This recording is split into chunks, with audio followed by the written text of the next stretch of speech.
All right, guys, we are live. Back to another episode of the Shattered Illusionz Podcast. I am your host, TK McKenna. Well, I take him to the cranky. Did that one do a left for y'all too? Oh, Is that yeah, just left, me? yeah. Okay. Pause it real quick, Oliver, because this is Ghetto. All right, now we're back. This is the Shattered Illusionz Podcast. I am your host, TK McKenna. Guys, I'm extremely excited for this show tonight because I got not only my family, but one of my favorite solo interviews in for the night. But before we get started, a couple of announcements. Guys, follow us on TikTok, Instagram, and Rumble. Also, ladies, if you want to come down and get some of the smoke like the girls down here about to get, just go ahead and DM us on the page. You know what to do. Oliver, you want to talk to them about the girls team real quick? Yeah, so we're putting the girls team together. So now, literally, if you're interested in putting in some work for Shattered Illusionz Podcast before we blow the motherfucker up, DM the page. That's it. All right, so before we get started with my questions and the BS tonight, I gotta do what I always do. Oliver, you had the floor. So how you doing, bro? Good to have you back. Doing well, man. Just chilling in the background for this one. So, hey, get it. Now to my co-host with the most, Mr. Big Back himself, Mr. I'm Digging Your Back, Mr. Less Brunches, More Crunches, Mr. Hottest Fitness Podcast in the world. Hell right yeah! now. How you doing, CmartyFit? I'm good, man. I can't complain. Saturday. Got some rest, feeling good. This nigga came here tired as hell tonight. I know I did. I'm good. But he said you up now, right? I'm up now, yeah. And also, I got to introduce my man. If y'all have not watched this interview, me and my man Clear did a fire interview about a month ago. I'm going to let him introduce himself and I'm going to talk about that. Clear, what's up, bro? Well, What's I good, take family? him I'm to the Clear cranky. Conscious, feeling good. Gucci gravy over here, man. Glad to be here Good to have you back, bro. already.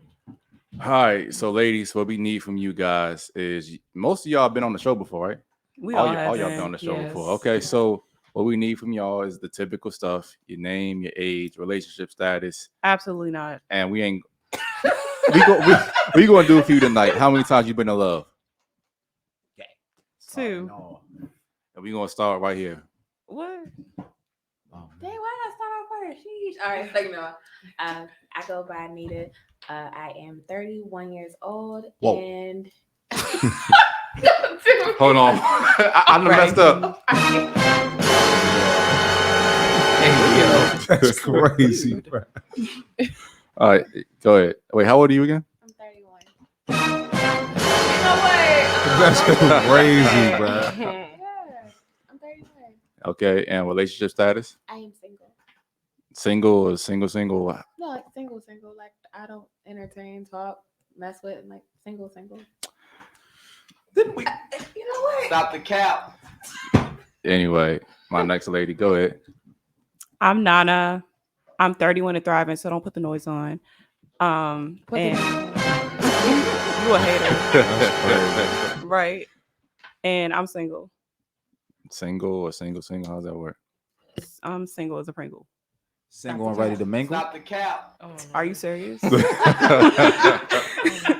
right, my next lady. Hey, I'm Destiny. I'm 25. Oh, no button. Yeah, no button. baby. And I'm She'll be there single. soon. And I'm single. Single or actually, no, I'm not gonna hit the button for Destiny. I kind of believe her. I'm not gonna lie. Okay, thank All you. right. Never mind. Stop the cap. Sick of you people. Okay, and what do you do for work? I am a investigator for the DoD. Awesome.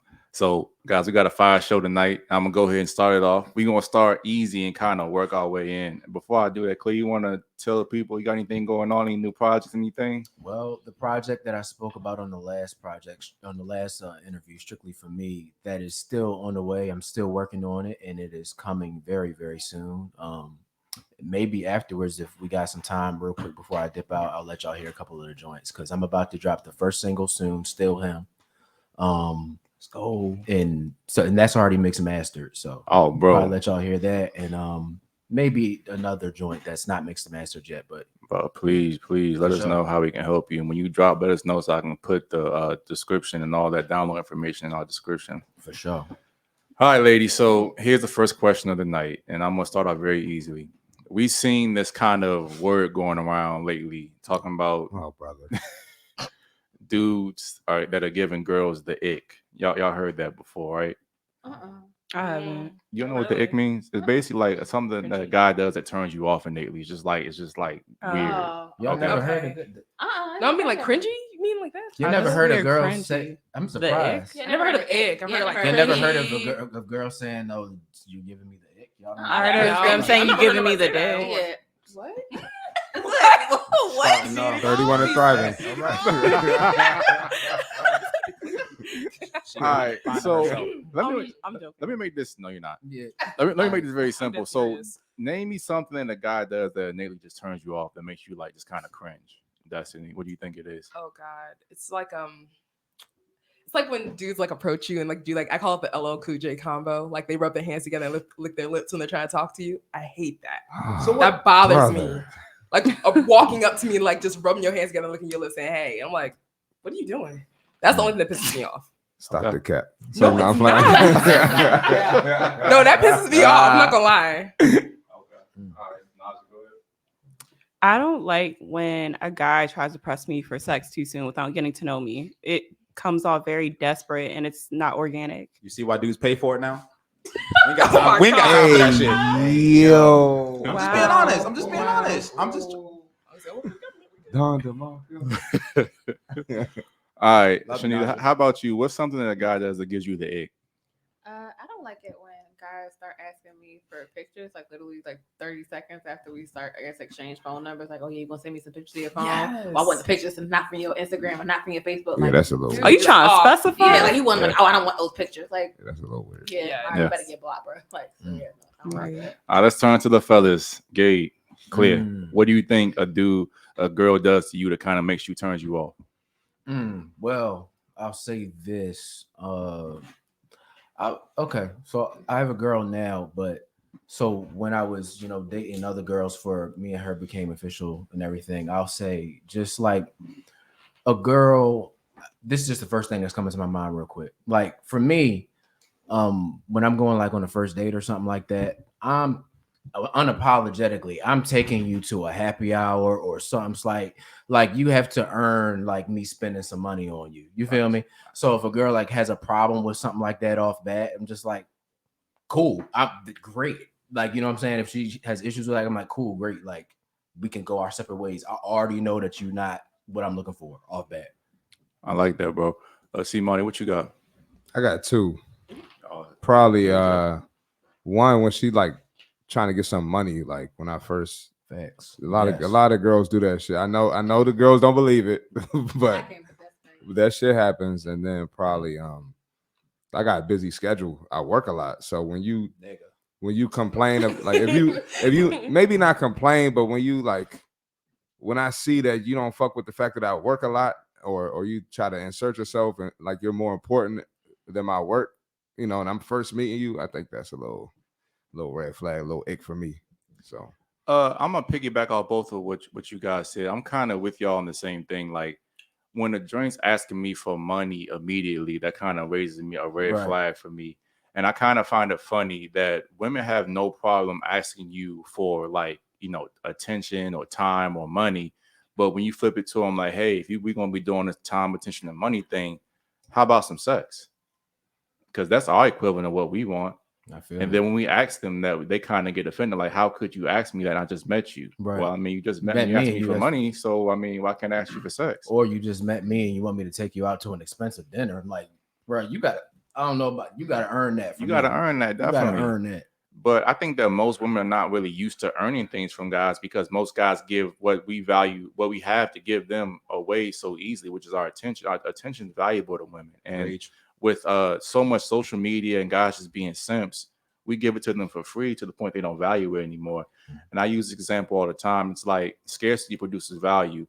We know water has innate value, right? That's Right. it. You can't have life without it, but it's not really extremely valuable, because there's so much of it. Now, if 3/4 of the water disappear off the planet, all of a sudden everybody like, damn, we gotta get some water. Facts. They'd be the same way with male attention. If guys literally just cut their attention like in half, Yeah. if Instagram models woke up with no likes on their pictures, dudes not trying to take them out, not trying to simp, all of a sudden the male attention becomes the equivalent to female vagina. Yeah. That's how it would happen. So I say social media really messed up the game in many ways. That's one of them for Yeah. sure. Yeah. Mhm. Cool. I'm like, Oliver, you got anything? Yeah, pretty much. So social media, there's positives and negatives to it. I think for the average guy, it definitely messed up the game. It definitely just made things a lot more challenging because that girl that used to be that little sweet girl in Tennessee that didn't know she was pretty, yeah, nigga, she knows she pretty. That nigga in Dubai trying to fly her ass out. So, normally she would just have to stick with the guys in her town, but now she has so many more options. You got to really be that dude, and this definitely made it more challenging. Social media definitely has agree with opened up a new world and definitely more options for women if you're hot enough. But I also think that in some ways it's made it harder for women too, because so many guys fake and perpetrate on social media. That's kind of hard unless you know the guy to differentiate a real one from afar. So, all right, ladies, here's the next question. What are some red flags people generally ignore in a relationship? I gotta think on this. Ain't much of the girl. Shitty as our boyfriend. Well, exes has been. I'm pretty sure ain't much to think about. No, I have one. Okay, go ahead. Inconsistencies in responding, and equating that to them being busy, but then seeing them on social media constantly. I like that one. Ooh, Just overlooking that's a that. good one. Yeah. What you got, Destiny or Shanita? I feel like for me, one of the just make sure I'm actually answering the actual questions. You said, what are things that we tend to overlook? What are some red flags people generally ignore or overlook in a relationship? I feel like one of the things that at least I can say maybe for myself that I had tended to overlook in my previous relationships is just someone being like thoughtful, someone being considerate of like things that actually make me happy. So let's say for example, I don't know. I got a good one. I love crab legs. I don't really care for whole crab. I don't even know how to eat them quite sad. I know. Neither do I. It's all right. Yeah, and so I remember that time I was my ex had bought me some, and they got mad at me because I didn't like them at all. But that was like a consistent thing throughout the relationship where he was not considerate of things that I liked, and so it's like whatever I give you, like you should be happy, you should be grateful that I'm giving this to you, and it's like these aren't even the things that I like at all. So I feel like for me that's like a thing, someone being actually thoughtful about you. Destiny, you think of anything? The only I could think of is like just witnessing other people's experiences, like not taking someone seriously when they're telling you like what they're expecting in a relationship, or how they're going to act in a relationship. Like if they're telling you they're not looking for anything serious or this is just for fun, and not taking that seriously when they tell you that. Because I've had line sisters and friends be like, "Oh, that's all right. He told me it's nothing serious, but I'm gonna still see if I can change his mind a little bit." But then they're over there crying. It's like a flame, but you touch it and then you're sad when you get burned. It's just like really. But that's just me. Bars. That happens that often. was bar. bars. That was bars. That was bar. Khalil, what you got, man? What you think of some red flags that people ignore before they get in a relationship? I mean, well, it's a lot, but it's like, I guess off top, I mean, this is just the first things that's coming to my mind. I suppose like maybe a woman that's just like really self-absorbed or something like that. Sometimes, as guys, like, I'll say this: when a girl is hot enough and the sex is fire enough and stuff like that, sometimes we'll overlook some things we shouldn't overlook. You know what I'm saying? Sometimes I was about to say the majority of the time. So you feel me? So what we mentioned earlier, as far as like asking for like money or asking for something extravagant too early, for sure. Also just like a girl that's like self-absorbed, because I noticed one thing about a lot of women these days is that they expect you to kind of care about what they want, but they don't give a fuck about what men want or what men are looking for. And it's kind of silly to me because it would behoove you to, because if you trying to get wifed up, if you're trying to get a ring, if you want a guy to get on one knee for you, you should care about what he thinks. You feel me? You probably should. So like, yeah. I got two answers. I think that I'm gonna answer this from the guy's perspective and the woman's perspective. I think a red flag that most guys don't pay attention to is when a girl doesn't like them. Mhm. I think a lot of the time, Dang. dudes, we overlook when a girl is not really interested in us because we have something called male ego. We automatically think because a girl's talking to us or a girl's nice to us that she's interested. And you'll find it very funny. This is why my philosophy with women is that I'm with Oliver. I get you off the fence as fast as possible. I want you to tell me yes or no. If you tell me yes, I can continue with the seduction process. If you tell me no, I'll stop wasting my time. But what a lot of women will do, they'll sit in guys or make a guy sit in their friend zone while extracting resources, while extracting time, while trying to be like the male best friend and doing things like getting favors from this person while not giving any value in return. See, a male friend is valuable to everybody. A female friend's only valuable to the person she's fucking. So I just tell guys that you can kind of tell if a girl likes you immediately and find that out as soon as possible so you don't waste your time.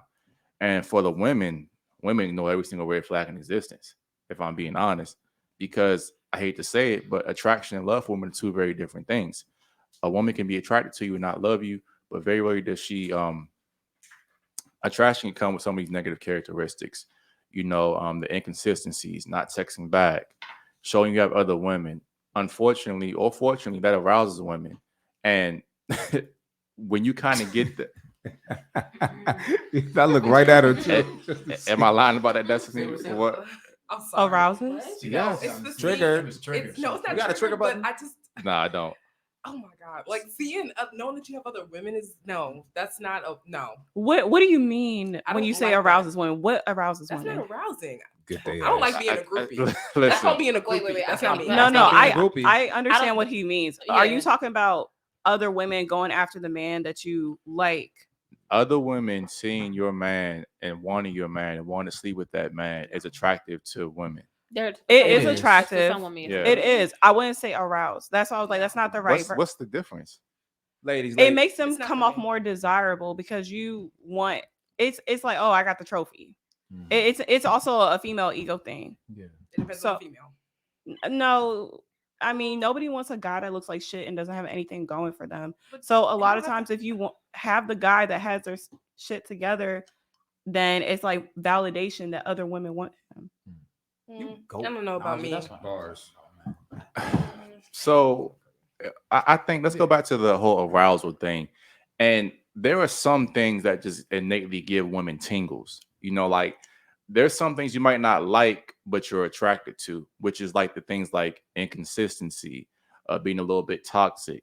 Sometimes to stop effing playing with me. Oh yes. Girls might not like it. They might not like it on the surface, but it makes them feel tingles in their like vaginal area. That's what I'm talking about. And y'all don't agree with that? I don't. Oh, I do. I do think certain. No, agree. I do think some toxic traits do like give you the tingles, but I wouldn't say like, at least for me, competing or seeing that other women are going after him. You do want somebody desirable, but I wouldn't say it arouses me. I don't think that's the thing. It kind of gives me like a sense of validation. Oh, I got that nigga. Yeah, but I would say that it probably makes you more attracted to him, even more so than you already were. No, You it see that. does. Right. But I that's what I'm saying. Right. Arousal is like you getting turned on by something. I don't get turned on by that, but it does make him more appealing. Word. Let's see, Marty, what you got, man? One for me is like the deflection. Like if I bring up an issue to you and you try to spin it back on me, well, I did it because Yeah. nah, that's Yep. not what we talking about. This is my That's issue. woman. You know what I'm saying? Mm-hmm. Yeah, I tend to stay away from women that do that. Mm-hmm. And then another one too. This might be a little off topic, but if she got too many friends, like if she got like 4 different friend groups with 4 friends in each group, nah, it's a red Oh. flag to me. Facts. Why is that? Why is that a red flag? Fuck that friendly shit. You can't be that close to so many people, and then it's like that's one, and then 2, it's like you need a certain amount of attention or validation outside of the relationship, and then if that's the case, you're gonna be looking to them for opinions, like what I'm saying? Facts. So That is yeah. a good point. That's if I you didn't even think about that. tell That your is true. business to everybody. That just because you have a lot of friends doesn't mean that you're telling your business to all of them. And I feel like when you transition between jobs or like you're in different social groups, you're gonna have like different friend groups from each experience you have. So it doesn't mean that I'm talking about like friends. Like I work is Not different. associates. Yeah, Yeah, associates like, is people you're actually different. cool with. okay. But in my experience with women with a lot of friends, with a big friend group, they've been blabbing. So that's just So it's kind of like one of those things like that. People, when you have so many like real people, don't have that many friends, and like if Yeah. you talk to many people, you're being fake to a certain extent. exactly. I get it. Yeah, Okay, for that's sure. fair. That's fair. I can see that. All right. Next question, ladies. What qualities do you think women typically value when it comes to a guy? Like characteristics. Okay, go ahead. Physical appearance. Okay. That's a big one, Yeah. unfortunately. Dad bods. I wouldn't say ambition's a big one. It should be a big one, but a lot of women do overlook that and they end up with losers. So I wouldn't put that as like something that women typically look for. I would say money. Hold on. Can you go back to what you say? Say what you said again. Women typically overlook ambition, right? They do because they end up with losers. And I feel like the height of what they're looking at is like how they're flexing. If it looks like they have money, then that makes them attractive. However, their situation, their financial status may not be what they're putting out there for people to see. And also that's attractive. And then like their physical appearance. If somebody is sexually attractive to the next person, they'll overlook everything else, unfortunately. Do you think that kind of goes back to what I said though with the tingles? Like no, I agree about the toxic tingles and everything. It was just that for me, I didn't think that like competing or having your man be super desirable gave you like a tingling sensation. I feel like it was more of a validation thing. That's where I was trying to differentiate. That's fair. I can see that. Okay, fair enough. All right, Destiny, Claire, Shanita, what y'all got? You can repeat the question. Like, you got it. Could you say like what is qualities that makes a man like attractive to women? Yeah, to women. I can only speak for like for myself. So I know for myself as well, like something that I find like very, very attractive is someone that can like stimulate my mind and like put me onto like new things. Yeah. I'll definitely say like now where I'm at, the type of woman as I've gotten older, definitely has changed over the years. I definitely will honestly say that. But like now, let's say somebody can take me like finance and like stocks and like, hey, if you're really trying to like retire at this age, these are some of the resources that I know like you can like put me onto those type of things as well. Or like, hey, your son is into this. Hey, I know like so things like that is like really extremely stimulating, stuff like that for me. So somebody can just kind of like broaden like how my mind is. I like stuff like that. So can I before you go, Destiny, can I ask you this question? So you said now at this age, did it differ when you were younger to what you were attracted to, or maybe a quality that you might have? Yeah, no, it definitely is different. Because I feel like granted, I'm still young now, but I feel like definitely like maybe when I was like maybe like early 20s, some of the things that and I was like speaking on, I feel as though that was kind of more of like my mindset. Like you just more so focused on like the outer appearance. Like, okay, he looked good. You really didn't put a lot of weight on like what is his character, more how does he treat his mom, and does he have what is his faith in God? Do he even believe in God? Like you really didn't. I didn't put as much pressure on those type of things, and I was worried about the wrong type of things. And as I've gotten older, of course, I have like little ones and whatnot. So I feel like my focus just definitely changed as I've gotten older. So yeah. At least you miss it. I ain't mad at that. Okay. Experience taught you though. That's why I was focused on like, because again, it looks nice, it's fun, but after a while, it's just like, like, can we talk about something else? Can we actually hold an engaging conversation? Or can we really do a lot of those type of things? And before you go, Destiny, it's kind of the problem that I have with a lot of women, especially like older women. I'm gonna say in the Black community, especially. Let's get into it. Black women don't come down and tell younger women the truth about their decision making and like how to pick a better man, because what's the old saying that misery loves company? Older women, not all, but most will try to sabotage younger women, telling them to like do things like, hey, live in the moment. You're still young, live your life, things like that. Not realizing that, that's true to a certain extent, but the people that you pick to have your children with and to marry, those are like extremely important decisions. And if you really look at it, how many women do you know that are actually 45, 50 and successful loving relationships? And just pretty much none. Go ahead. And just to piggyback off of that, it's a shame because we talked about this a little bit on the last podcast that I was on with you. And in our community, it didn't used to be like that. Yeah, You know I what I'm remember, saying? bro. There was once upon a time that we were the most married group in the country. It started decreasing in the 1960s. You know, in the 1960s, I believe it was 60% of Black people were still married. And it drastically went down. We know some of the reasons. We can get into it maybe later, I guess, if you want to. But we know the reasons. But yeah, No. it's many. I mean, look at no, the stats. that's definitely one of them. That's It's one of them, When but they I gave women the right many. to vote, that's when things, the late 60s, that's when America started going down here, including Black people. Uh-oh. I'll say this. But I don't want to get too personal. Do you hate women? Right. We can't vote. No, we can't do shit. You can't vote. Well, I know who you voted for this election. Both times.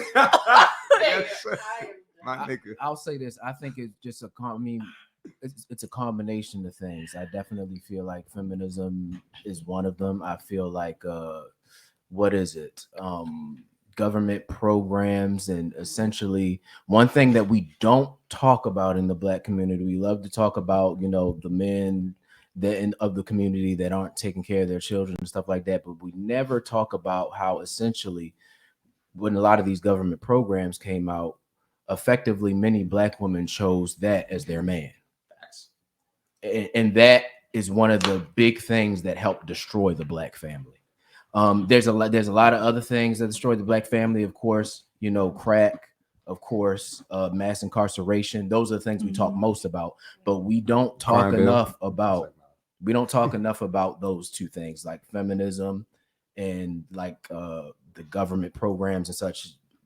We can go down a whole rabbit hole, but we just don't talk enough about those things, and that is a huge part of what destroyed the Black family. And you kind of made my mind move for a second there, Gabe, too. It's like we always talk about the fatherless, like Black community, because the majority of us do grow up in single parent households. And I know it's the majority of the blame is like, hey, the father's not there. The father's not there. But it's never a reverse or like a look back and like, hey, women, you're picking these bad men, the father and these children. Right. You know, so it's kind of like that question, what came first, the chicken or the egg? Right. But there are plenty, from what I've seen, plenty of good men that aren't necessarily the rough or toxic type that don't have children at all. But it's like, how many, I hate to say it, but how many bums have you met that didn't have like multiple kids? Facts. I know a bunch of them personally. For sure. They don't have a pot to piss in, a window to throw it out, and they always have kids. But I know plenty of just single, like good Black men that don't have kids at all. And they like to act like we don't exist. They like to act like, I hear, obviously not all Black women, but I do hear a lot of Black women talk about like, these niggas broke, like they ain't shit, like we're all the good men. There are plenty of good. I mean, if you want to go outside of the community, that's another thing, but there are plenty of Black men that are single, don't have kids, doing well for themselves, trying to act like y'all like to act like we don't exist, but there's a lot of us. You know. So, but I think that also, like I said again, comes to that point of again, like your mindset. So I just said again, like when I was younger, I feel so very childish like mindset in terms of like my vetting process, and worried extremely about the wrong things, which I can honestly say now that I've gotten older, I'm so happy again with age and wisdom. Like I'm like, oh God, like this is the type of stuff that you like girl, what were you thinking?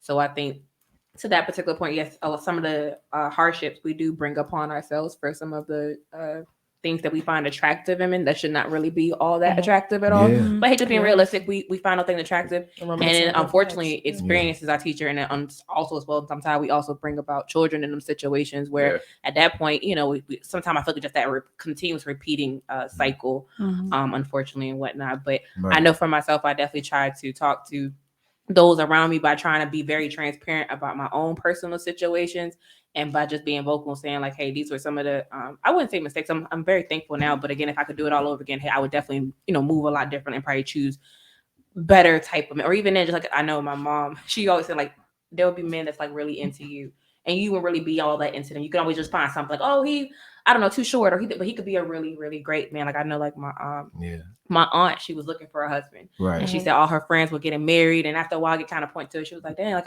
I want to get married too. And she was like, when she met her, well, now they're married. He was like, he wasn't her ideal man who she thought she was gonna be, but she was like, he was bald. He just got out of a man.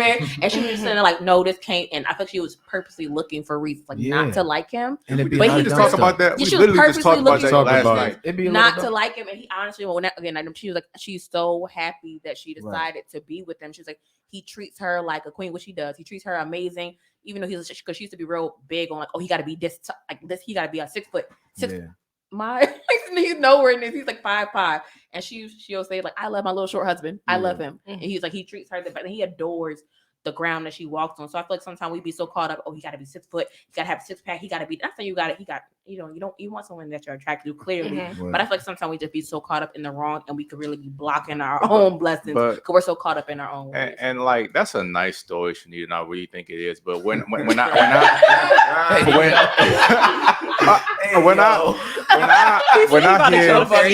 somebody get the violin. He's about to Get the violin.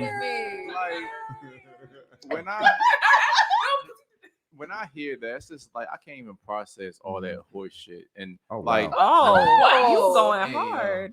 but it's just like a guy basically sat there and begged her to be in a relationship with him. Well, he should have went ahead and just replaced her a long time ago. And I'm thinking that you begged me to be in a relationship with you while Tyrone, Pookie, and Ray Ray was basically just stroking you out for free. I don't see that as a happy story for men. I'm sorry. Let me ask you something too. Do you think that was her like last resort? Thank you. Last option? I don't necessarily think it was her. And she was like, all right, fuck it, I'm throwing the towel in. Yep. Bro, he was bald and 5'5". Of course he was. Who said he was bald? She might have been She business said ringer, she right? was Was that She what was it bald. is? I Oh. don't think She she had been- necessarily that. I think she had been through a lot of other stuff with like some other guys, like what she wanted her type to, what she thought her type to be like. So I think she was definitely having a hard time. So she really was trying her best, like, all right, let me change because clearly my way isn't working. Exactly. Yeah. So It's just it's a cultural problem. Like, and we once had a very productive culture. I would say right now our culture has been for a very, very long time very unproductive. Yeah. Like you said, just like you were talking about, and then you hear a lot of dumb stuff like, oh, he's not thug enough. He doesn't have enough swag. You know what I'm saying? It's just dumb shit that does not matter so much, you know? And like I said, you can compare it. You can, if you don't want to, you can use this comparison. You can just compare it to other communities and how they move. But like I said, even if you don't want to do that, like I said, even just comparing to our former selves, you know, and just seeing the difference. Like I know in the white community, white girls, I think I looked up, they had this thing when they graduate college called Rings Before Spring or something like that. And like literally when they're in college, they're not only looking to get their degree, but they looking to, like, you know what I'm saying, more, a lot of them are looking to find their husband too. And that's another reason why, like, and obviously their culture wasn't affected in the way ours was. And they're literally married at twice the rate. You know what I'm saying? Like, I ain't gonna hold you. A lot of the white people from college, they married to people like in college we was partying with and shit. Like I see a whole bunch of couples that like I was cool with in college. So that's some real shit. Yeah, it's just a cultural thing, bro. Yeah. Culture's You know, bad. I It's think unproductive. It's unproductive. Sure. Oh, we've seen that definitely in No, but I'm college. saying, you was talking about that as well. I Like, said if you don't find them in college, you fucked. And this other lady was mentioning as well. She was like, the best time, honestly, probably find. It literally is. No, bro. that's facts though. It That's literally facts, is. though. Oof, I tried. No, What college you went to? Oh, George Mason. What college you went to? I went to UMBC. And you?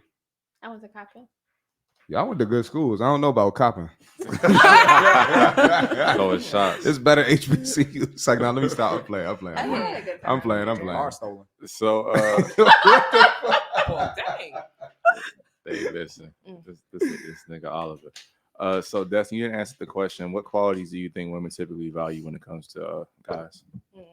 I think if anything, like loyalty and then compatibility. What? No, because women are naturally crazy. No, that's not crazy because women are naturally territorial. Everybody wants their own dude. Nobody wants anyone with a good head on her shoulder. She don't want 20, 15, 13 different guys. Shit. at Stop once. shaming You want- women. No, what? Do you hate women? What? Women can do anything they want to do. Believe all women. If guys do it, girls could do it. Never mind. Yeah, that's my answer. I'm done talking now. All right. Anyway, all right. So We going. Y'all want to take a stab at it, Cleo or CmartyFit? What do you think? Oh, That, What was the question again? what qualities do women typically find attractive in guys from y'all Do experience? women? Yeah.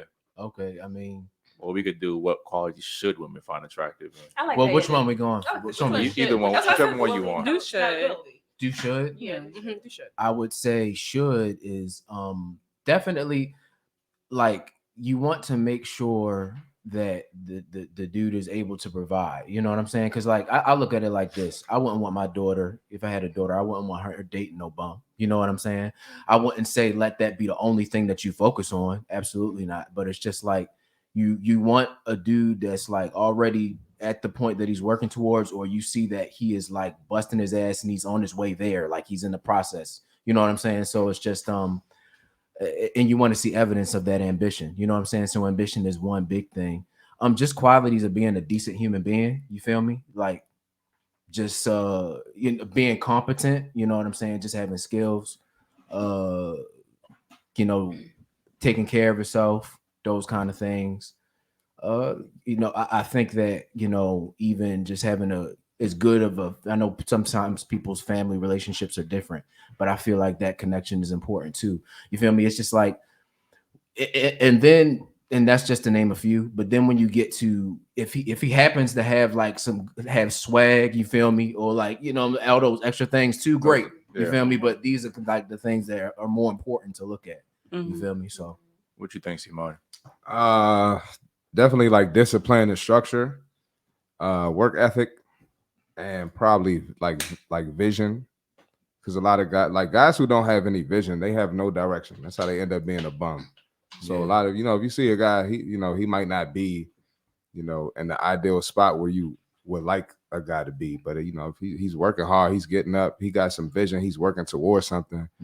Probably gonna end up being all right in the future for sure. So, Yeah, I think that I'm getting to a point now where I'm really able to tell when a man is on something. I'm getting to a point where I can pretty much vet people and tell them like in a 5-minute conversation what a dude's on. that's big Facts. fact. So I think that like CmartyFit was said, I will look for, if it was my daughter, I would look for a guy that definitely has discipline. I want to see that you have some kind of sign of discipline. Maybe you work out, maybe you have multiple degrees. I want to see something that you're able to have some kind of staying power. For and sure. also I think integrity is a big thing.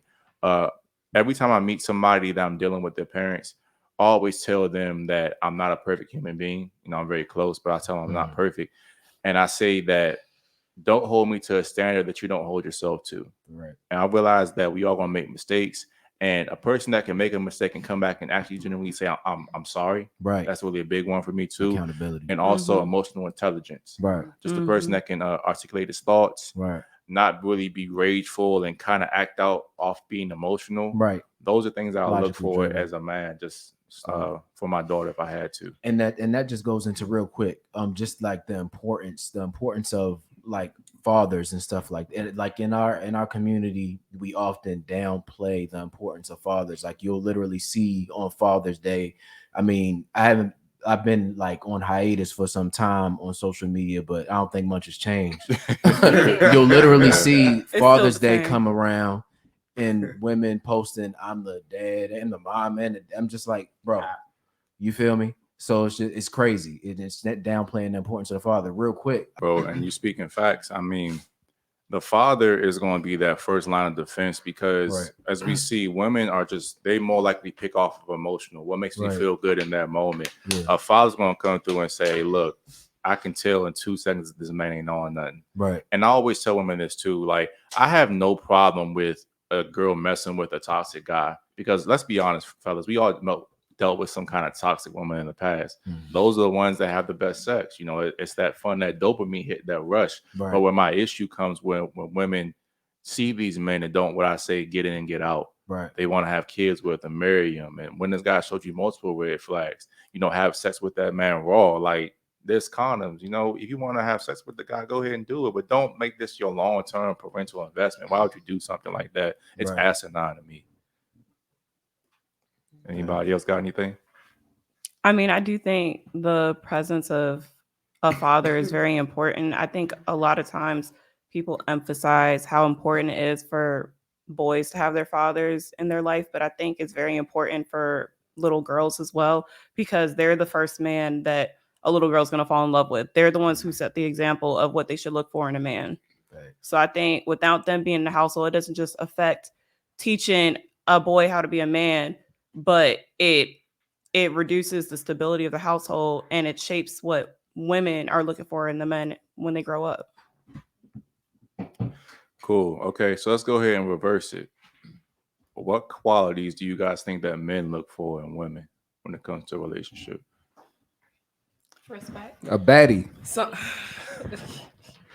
BBLs. yeah, that might be on the list. Boss babe. It's like, no, I'm playing. I don't know. I think, in my opinion, I think someone that I would imagine a man like looking to make a woman that make sure she's respectful. I guess also in the same sense of like I can be mindful of the things that I say, and I'm not just saying any old type of thing in the heat of the moment when I'm like upset and pissed off at you, and I'm not like talking to you crazy, calling you out your name. I can express myself, still be respectful, but get my point across to you without disrespecting you. And things like that, making sure that again that while also respecting you, keeping my hands to myself. And again, I'm not in the heat of the moment. I'm mad, I'm upset, and I think it's justifiable to hit you or lash out or throw things at you. And just be like, oh, I was just like, that's not the same way I wouldn't want you to put your hands on me. I need to keep my hands to myself as well too. Okay, so basically respect. Yeah. Respect. Okay.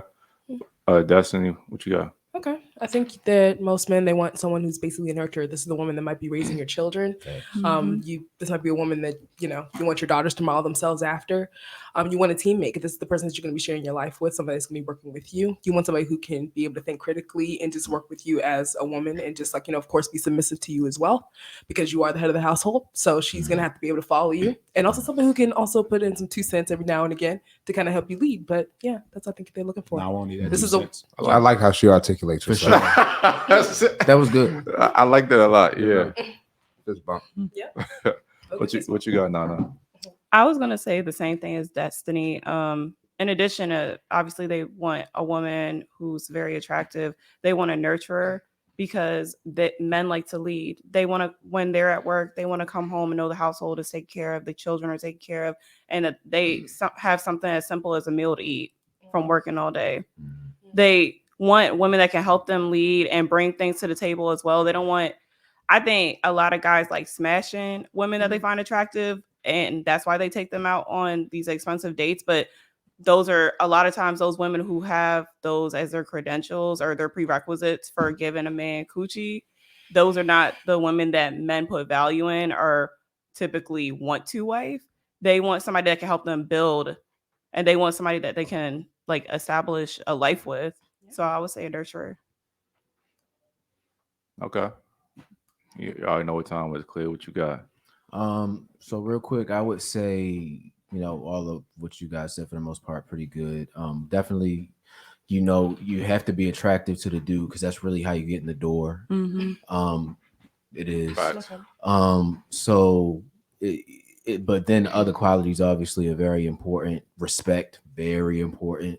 Very important that the man feels respected. What else? Can you give a couple of examples of respect?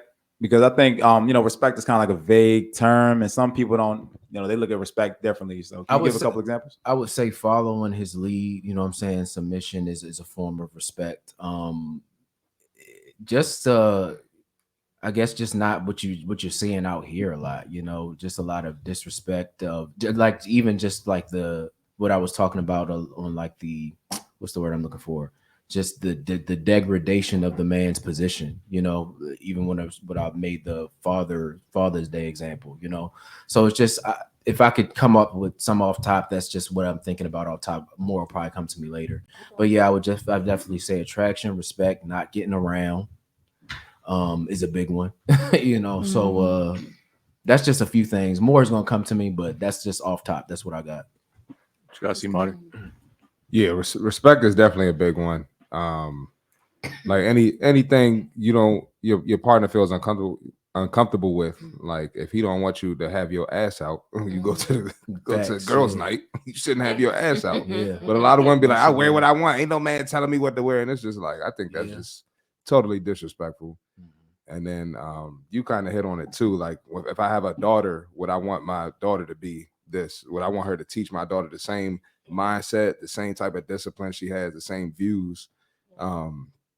Yeah, definitely. And I'm a trainer, so definitely health and fitness is a big, I was going to say big that's part probably of the it biggest too. one, That's just a- kind of that's a- being in shape too. yeah, That kind of that's goes down to a that big part. attractiveness thing too. Right. So, all right, so we're going to go ahead and react to our first video. Uh-oh. Go. Videos. Present, Hold up. present What is, at the bottom, bro. Right there. gotcha. Share screen. Cool. I should have glasses on. All right. No. Second one, bro. Second one. Second one. No, third. No, second. You're right. Second, my fault. Cool. Ready? Yep. Now, can you? That's already kind of full screen. Y'all can see that, right? Yeah. Started acting like a bop that the niggas that Hold I on, wanted. hold on, bro. Go back to the stream. Stream.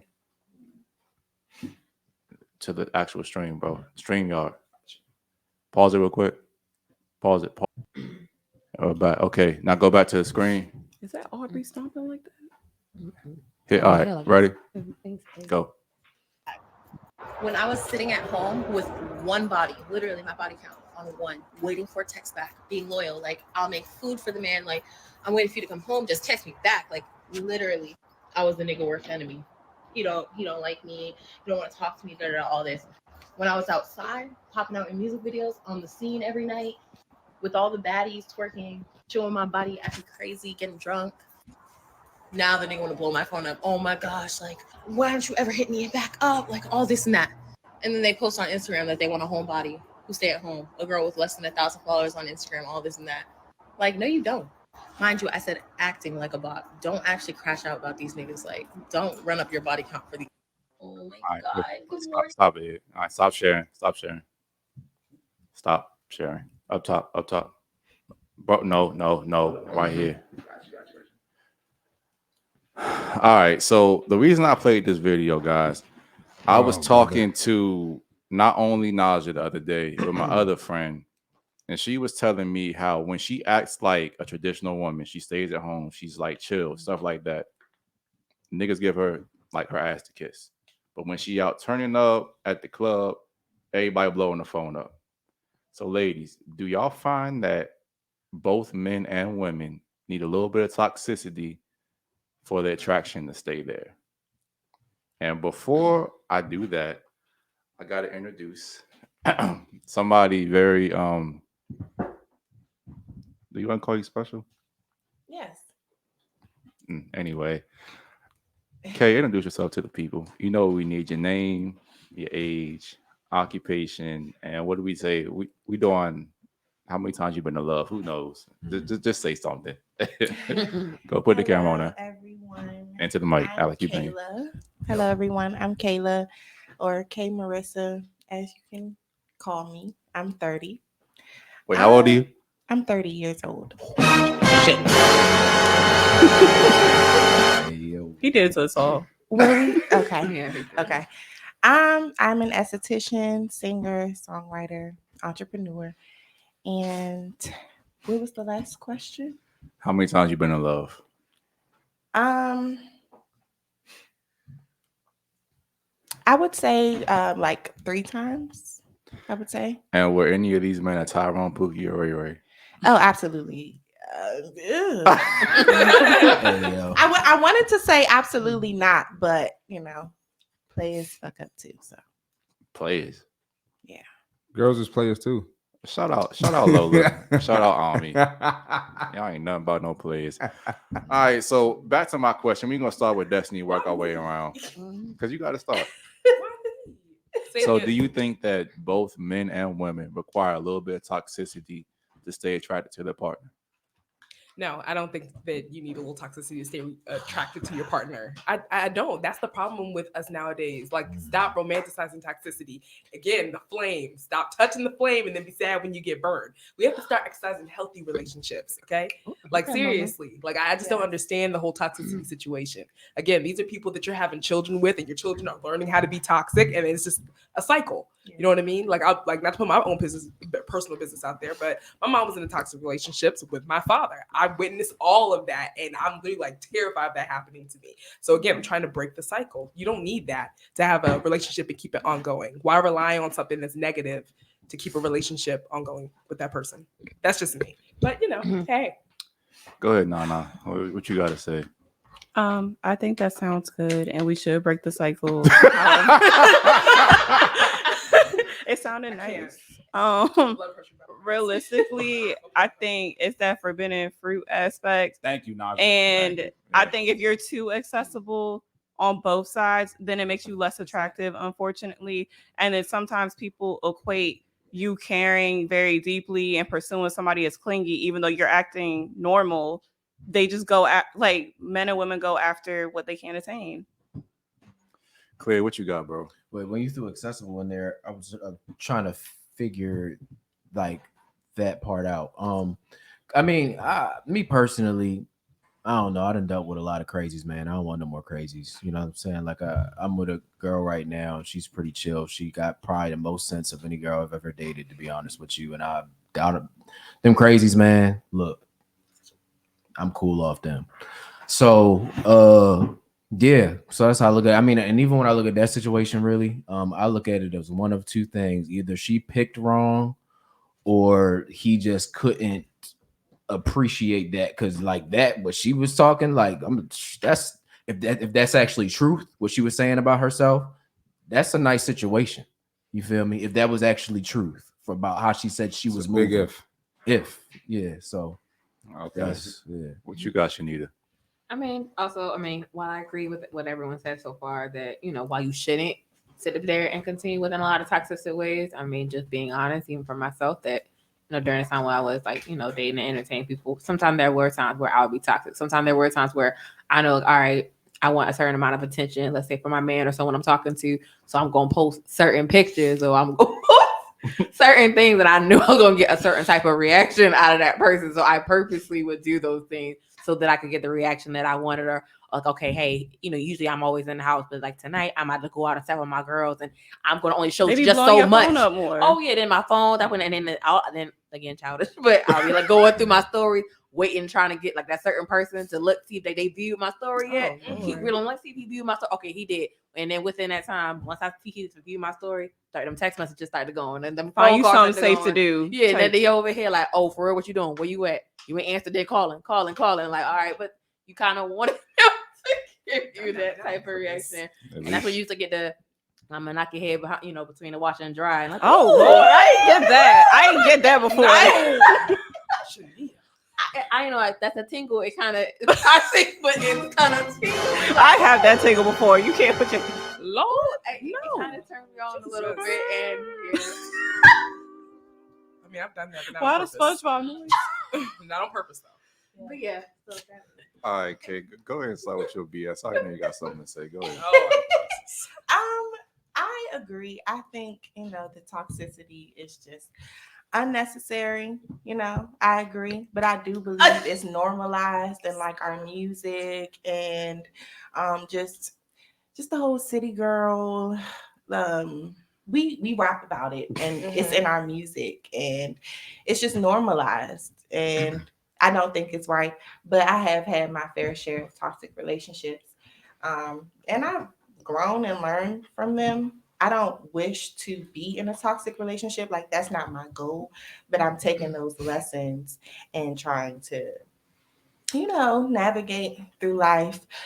In the end, though, I will say, I know when I have been toxic and like looking in like situations, and like if you've been the toxic person in the relationship, you don't want to keep being that person, and I don't want to keep being with a toxic person. So yeah. Give us a little something toxic that you think that you did in a relationship.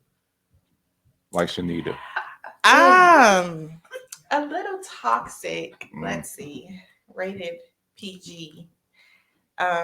Does it go up in ratings? The 13 or R or something? Why you? I believe so. I was do. PG-13. What's R? What's She's a PG-13. I'm trying to keep it middle ground. Yeah, I agree. PG. Let's get PG-13. Let's hit that.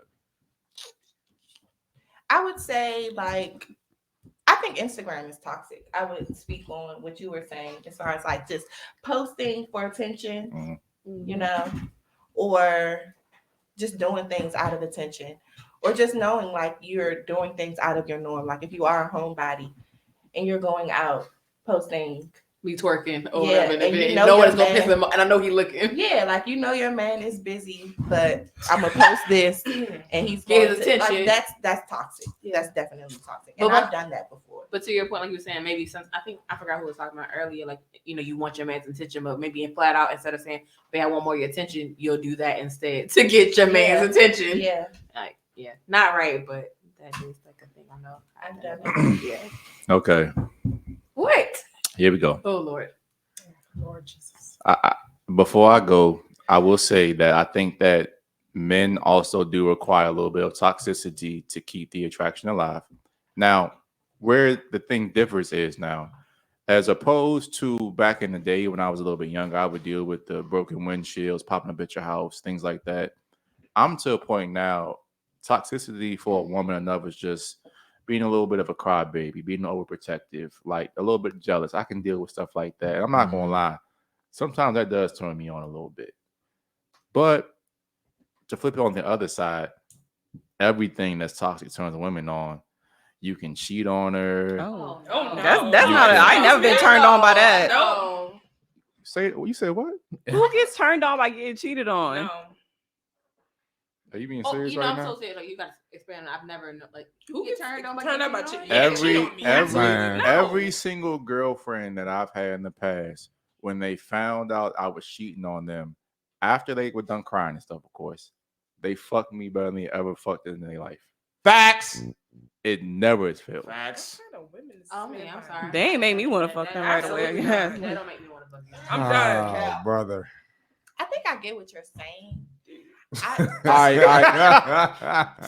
See, Look, this is what he means. This is what he why I means. want K. Hold on. This is what he means. This is what he means. So pretty much, ladies, all he's trying to say, Oliver being the voice of reason, all he's basically trying to say is that if you go out to the club or you go out somewhere and ain't nobody checking out your dude, you might be like, all right, cool, whatever. Yeah, just go. But if you go somewhere and everybody looking at your dude, you like, damn, hold on, this is my man. Like, what the fuck? You know what I'm saying? Like Nas just said earlier, it's kind of like she won the trophy, she won the prize. Yeah. You ain't gotta fuck the prize, though. Listen, hold on. Can I finish? I didn't. Hiring, but Fuck it, man. I tried to help y'all out. Go and finish, Oliver. Go ahead, man. Nah, let him go, man. Cheat on their ass. That's all I have All to right, say. what you got, see, Marty? Do you think that both men and women require a little bit of toxicity to stay attracted and don't cap? definitely for the men, man, because like you got to know how to turn the toxic on and off just to keep her on her toes a little bit. But I think the toxic shit with women is just unattractive altogether. Like if I don't like it at all. Like breaking windshields, yelling, being disrespectful, cussing, doing that Instagram shit. I don't put up with it. I put up with enough of it in my life.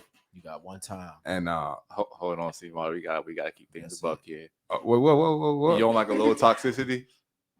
Nah, bro. None. I like straight peace, bro. Hold up. Say Not it. toxicity. I like. What I toxicity? think listen, this is What my toxicity? this my Hey, see, code. Marty, I'm with you, bro. I'm with you, man. Hold up. What toxicity, bro? This is my code. So I'm gonna tell you. I'm gonna tell you off screen, but look at Alex. She'll tell you too. Hey, listen. First of all, whatever toxic shit y'all think I dealt with, I ain't dealt with that shit before. All right, that shit popped up out of nowhere. I ain't know it was going to be there. All right. All right. Okay. No, it's not. It's not. I've had that That's- happen that's before. next level. Hey, I've It's- had that it's- happen. After she broke your window, did you keep fucking afterwards? That's not what we talking about. Stay on topic. Stay on topic. It turned him on a little That's not bit. what we talking. Stay on topic. I told you. I like, did fuck after she broke my windows, Listen. and that shit was fire. Listen. I ain't gonna He hold like you. toxicity. A joint, I don't like it. I don't. I was driving down 95. A joint turns my car off on the highway.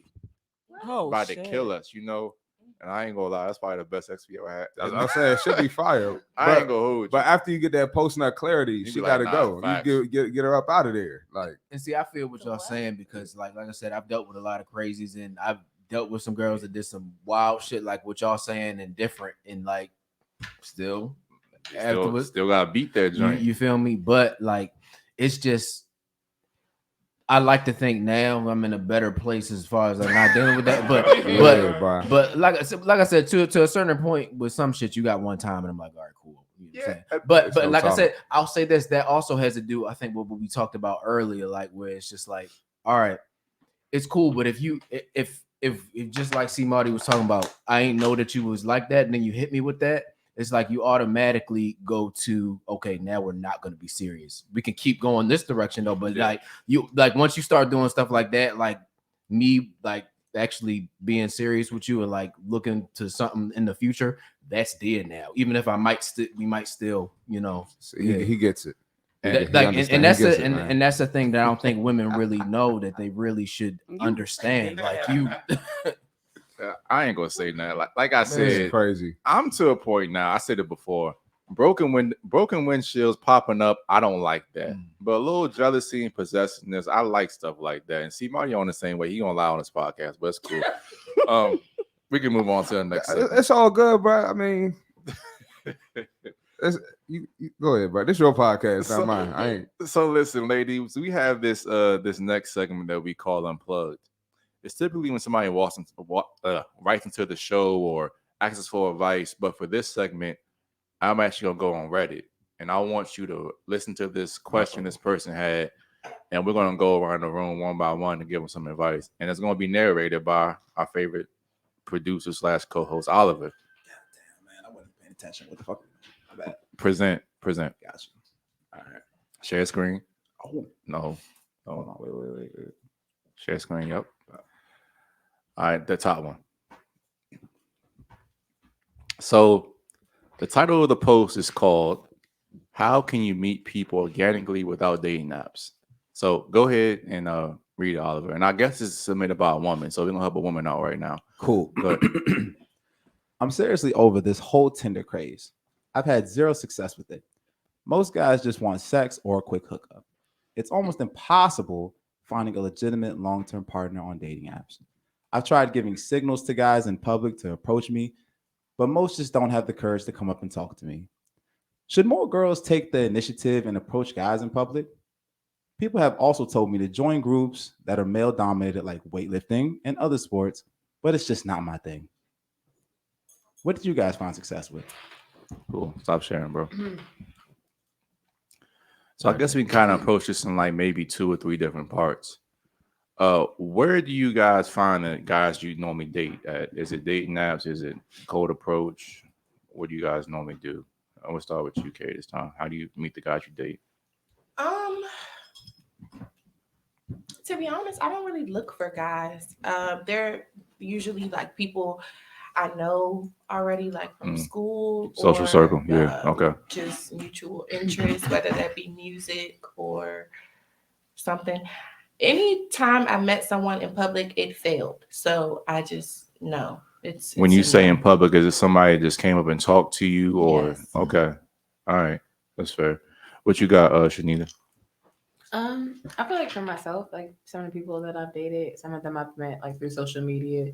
After a while of like, I don't know, and so many statuses and whatever the case may be, eventually they slide in your inbox and I start talking. Other times it may be like, may say you're at one of your friends' functions and, you vibe and you're talking to somebody and you end up, exchanging numbers and talking to people through that way as well too. Claire, how do you meet the ladies you normally date? I would say just a plethora of ways, just in person, social media, might hop on a dating app every once in a while and, but just all kinds of ways. But I do think generally being outside is the best way to do it. I agree 100%. But of course, it depends on where, when you're outside, where like you're looking for that person or where y'all meet. And I think that has a degree of importance for sure. What about you, Nana?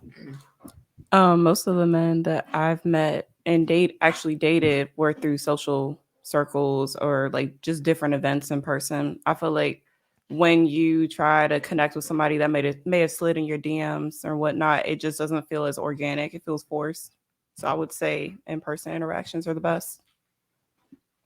Go ahead, Destiny. If anything, I would think like happy hour. I've met a lot of guys like, just going to like a bar, like at the Willard, like if you're looking for like a quality guy in a nice venue, like I've met some guys there, like at like the Willard or something, or just like, of course, I've definitely been hit up through social media, but I would definitely say like go to bars, maybe like, church if you're really looking for somebody. But yeah, but if you look for worst place to. What? You can try. I mean, yeah, that would be there too. Just make sure it's not. I hit church, I run away. What? Freaking nut jobs in the church. Not all. Not all, but Maybe a lot of them though. But a lot of them. See, Marty, what do you meet the girls you normally talk to? Definitely social media, the gym, social circle, and just outside. Like even I went to the Burna Boy concert. I was meeting a whole bunch of there. Like shit was crazy. So everywhere.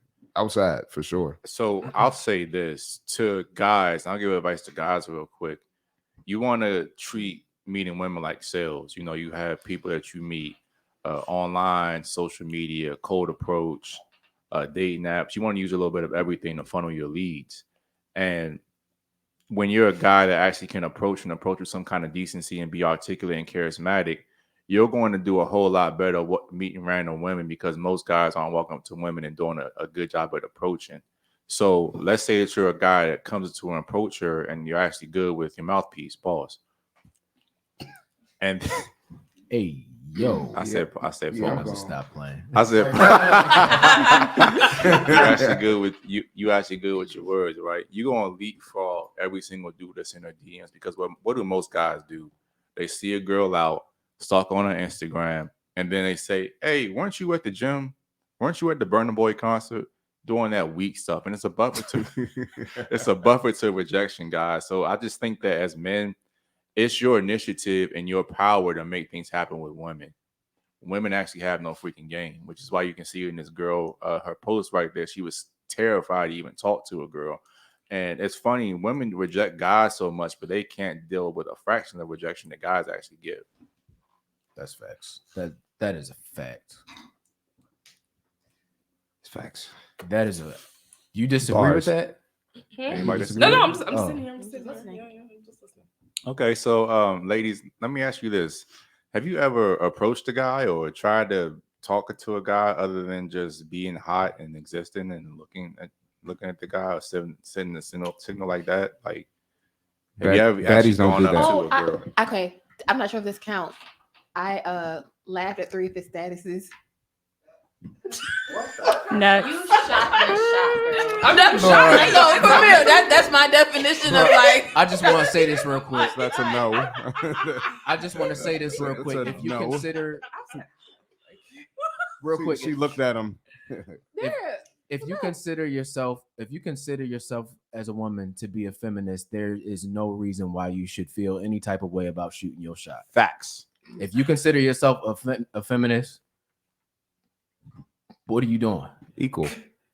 Now, one at equal, right? I'm not a feminist. But I kind of want to go to the conversation that me and Nana had. We were kind of talking about this, and like when she was telling me how she was trying to, at one point in time, trying to find different dudes to talk to. I'm like, okay, you want to find new dudes, but how often do you actually like go out and actually talk to men? It's very simple.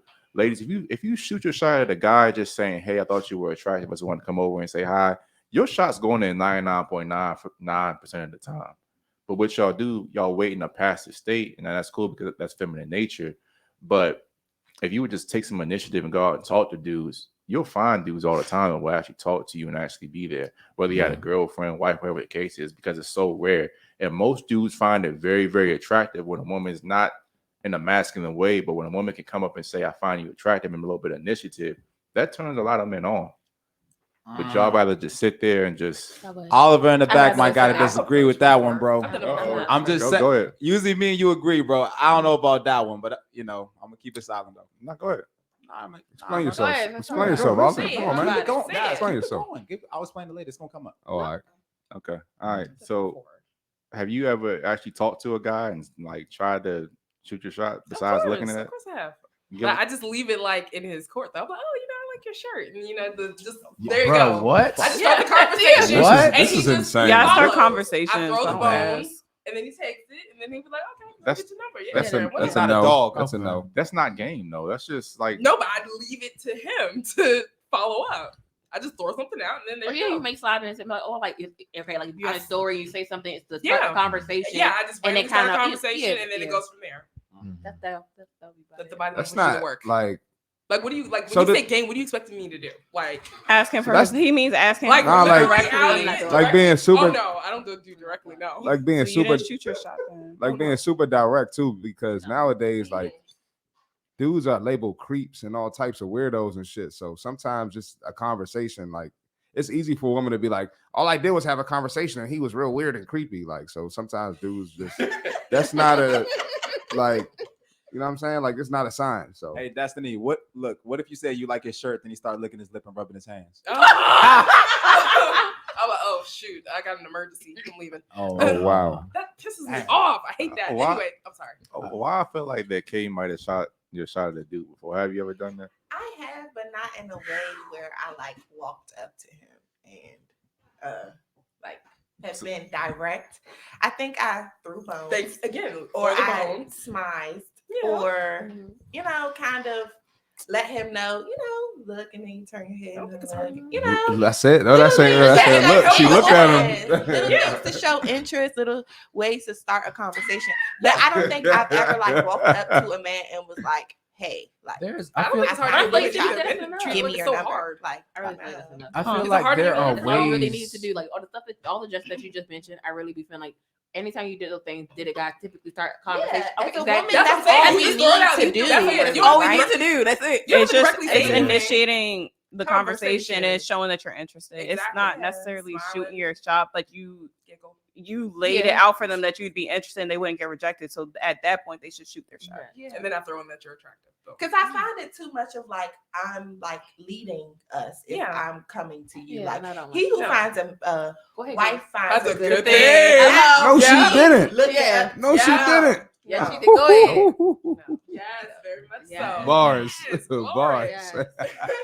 I was trying to like I was going good tonight. She thinks she giving bars. Go ahead. Just said fist bump. She's giving out bars. Nah, don't co-sign her no horse shit. Don't do it.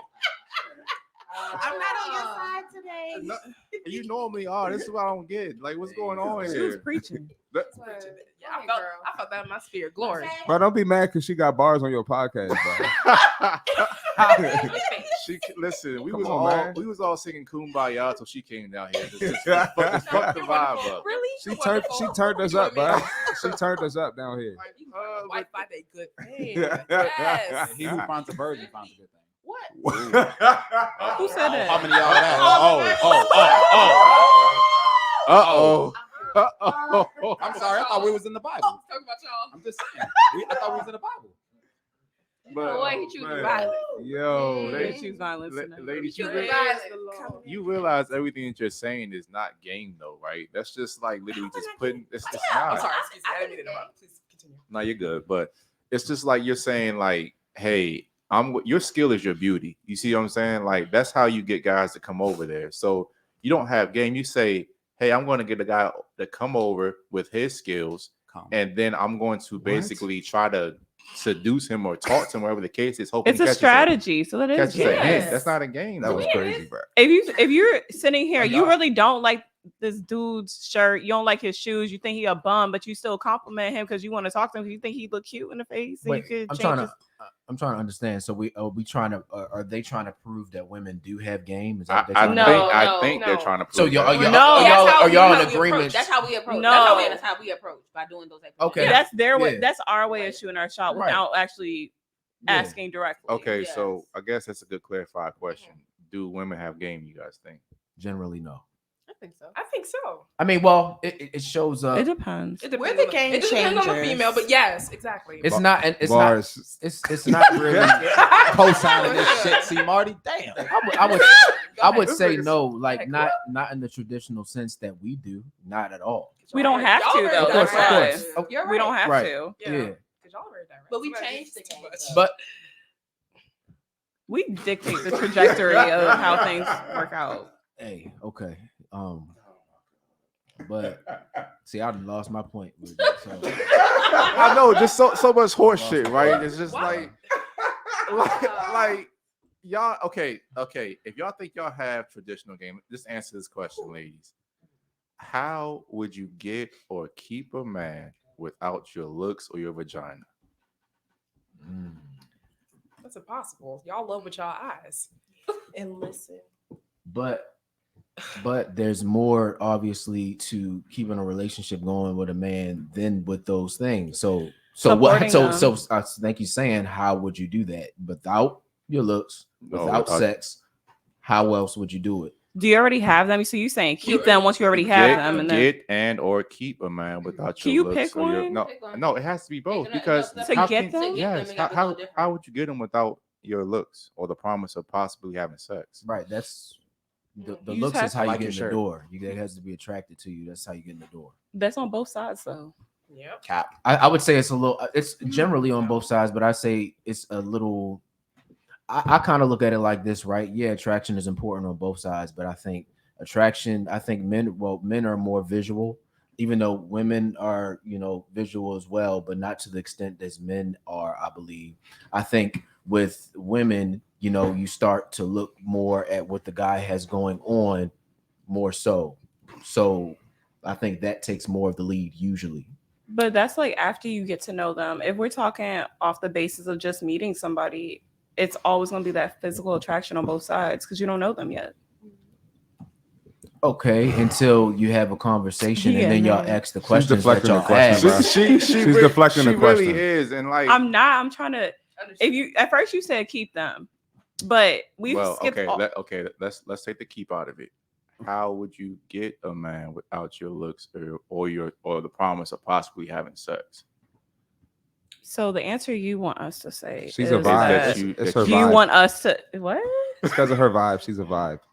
I wasn't gonna say that. I was gonna give him the answer he wants, which is to initiate the conversation and be direct, and then try to. I mean, at that point, if you don't have the looks and you're not gonna have sex with him. What else can you do? You don't know this person. They're gonna have to be attracted to you based off of the conversation alone. You're kind of proving my point and saying, Which is that, why I was giving you like- the answer you wanted. That's what I initiated. All right, so we all agree women don't have any game, right? We all Wow. agree with that, right? I agree. Didn't I tell him I was gonna give him the answer that he wanted to hear? But I just want to hear, like, if you have game, tell me something that you had to do other than be a woman to get sex or get a guy to approach you. All you had to do was exist. Name something charming you had to do. You never had to talk your way or anything. You never had to be charming. You never had to do anything other than be a woman than just to get a dude to talk to you. Because think about this. As a dude, I have to not only go up to you, I have to be charismatic. I have to know how to do my voice inflections, look you in your eye, be seductive. It's a whole bunch of things that go into a man approaching to a woman and being successful. All you have to do is be a girl and exist. That's it on your end. You could literally. I don't think she walk up. denied that, bro. I didn't. Yeah. I never That's why she denied didn't it. deny it though. I just want her to say women have no game. That's all I want her to say. I wasn't gonna say they don't have any game, but I didn't deny that you guys have better game. Y'all have to have game. No, we don't, and not that we have better, that you have no game. I ain't doing it. Y'all could literally walk up to a dude and be like, "Hey," and just have a piece of paper with your number on it. And if he finds you attractive, he's gonna hit you up. At least see what's up. Man, But if he then sees at her that as a point, you three, have to go hit have- her up. But then we do have to initiate some type of game to keep them.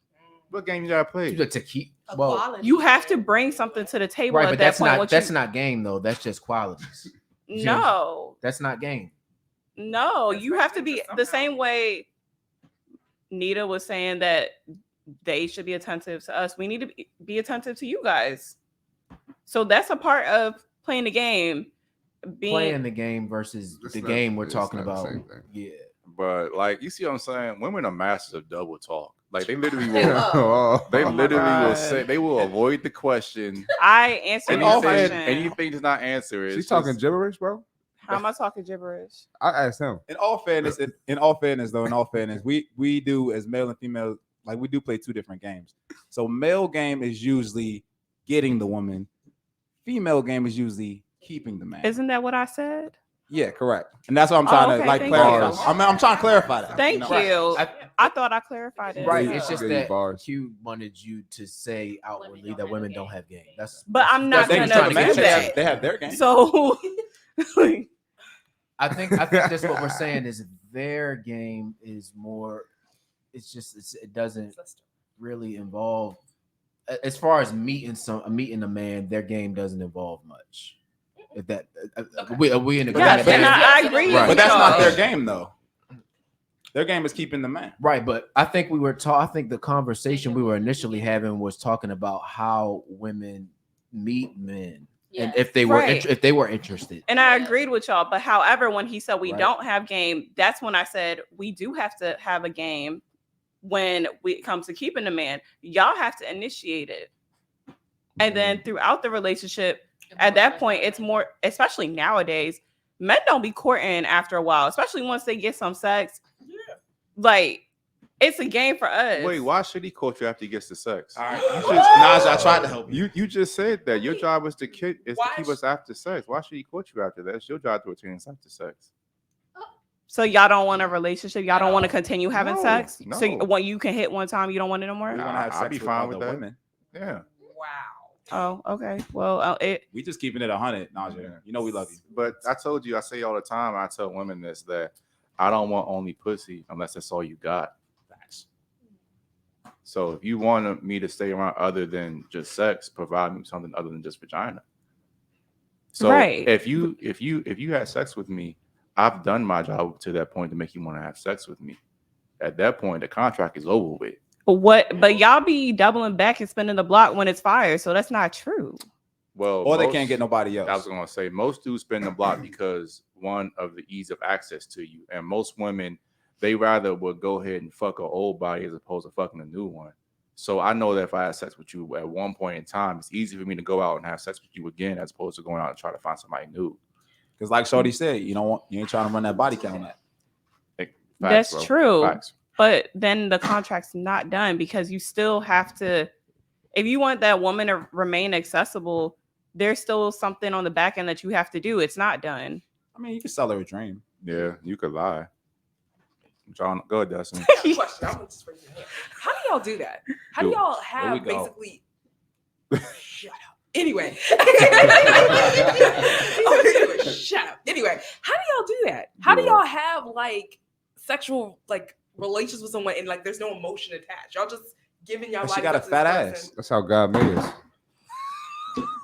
That's how God made us. Y'all That's feel how God made us. nothing? There's no type of, there's nothing. You feel absolutely nothing when you're with this woman. It's just like, No. oh, I got something, I'm good. You got to Thanks. talk to He God. said it quick. You said Nothing? talk to God. You feel That's absolutely how He nothing. made us. And I hate to like go It into depends on the woman, Destiny. Like if it's just some random chick, I just like her because of her body or how she look, it don't fucking matter. But if it's a chick that I actually like, yeah, I'm gonna want her to stay around or some shit. But can we fuck a bitch and love our girl and go fuck another bitch like she's nothing? Yes. Okay. And I understand this is hard for you.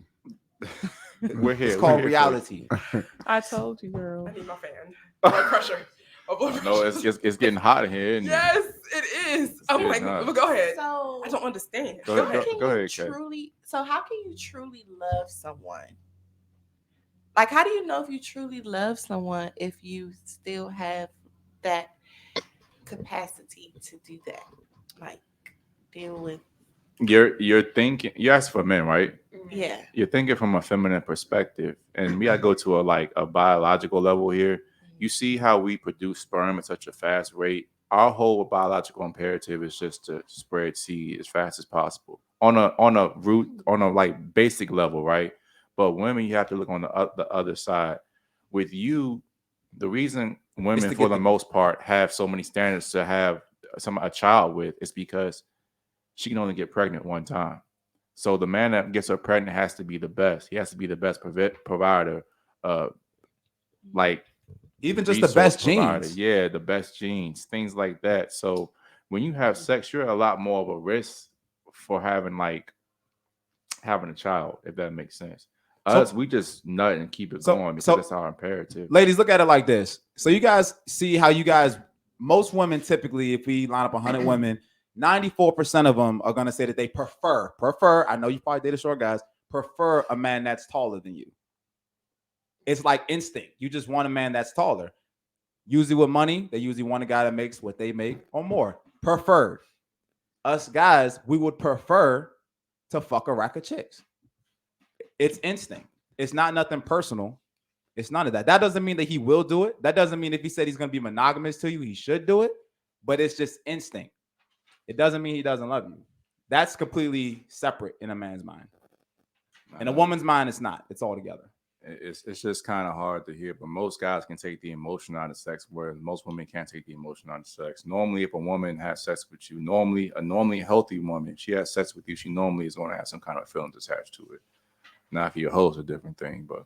And I'm sorry to be so brutal, but literally a dude can fuck a bitch. She could die in a car crash tomorrow, and the dude wouldn't give a fuck. Just saying. I mean, but I'm just saying it gets like that.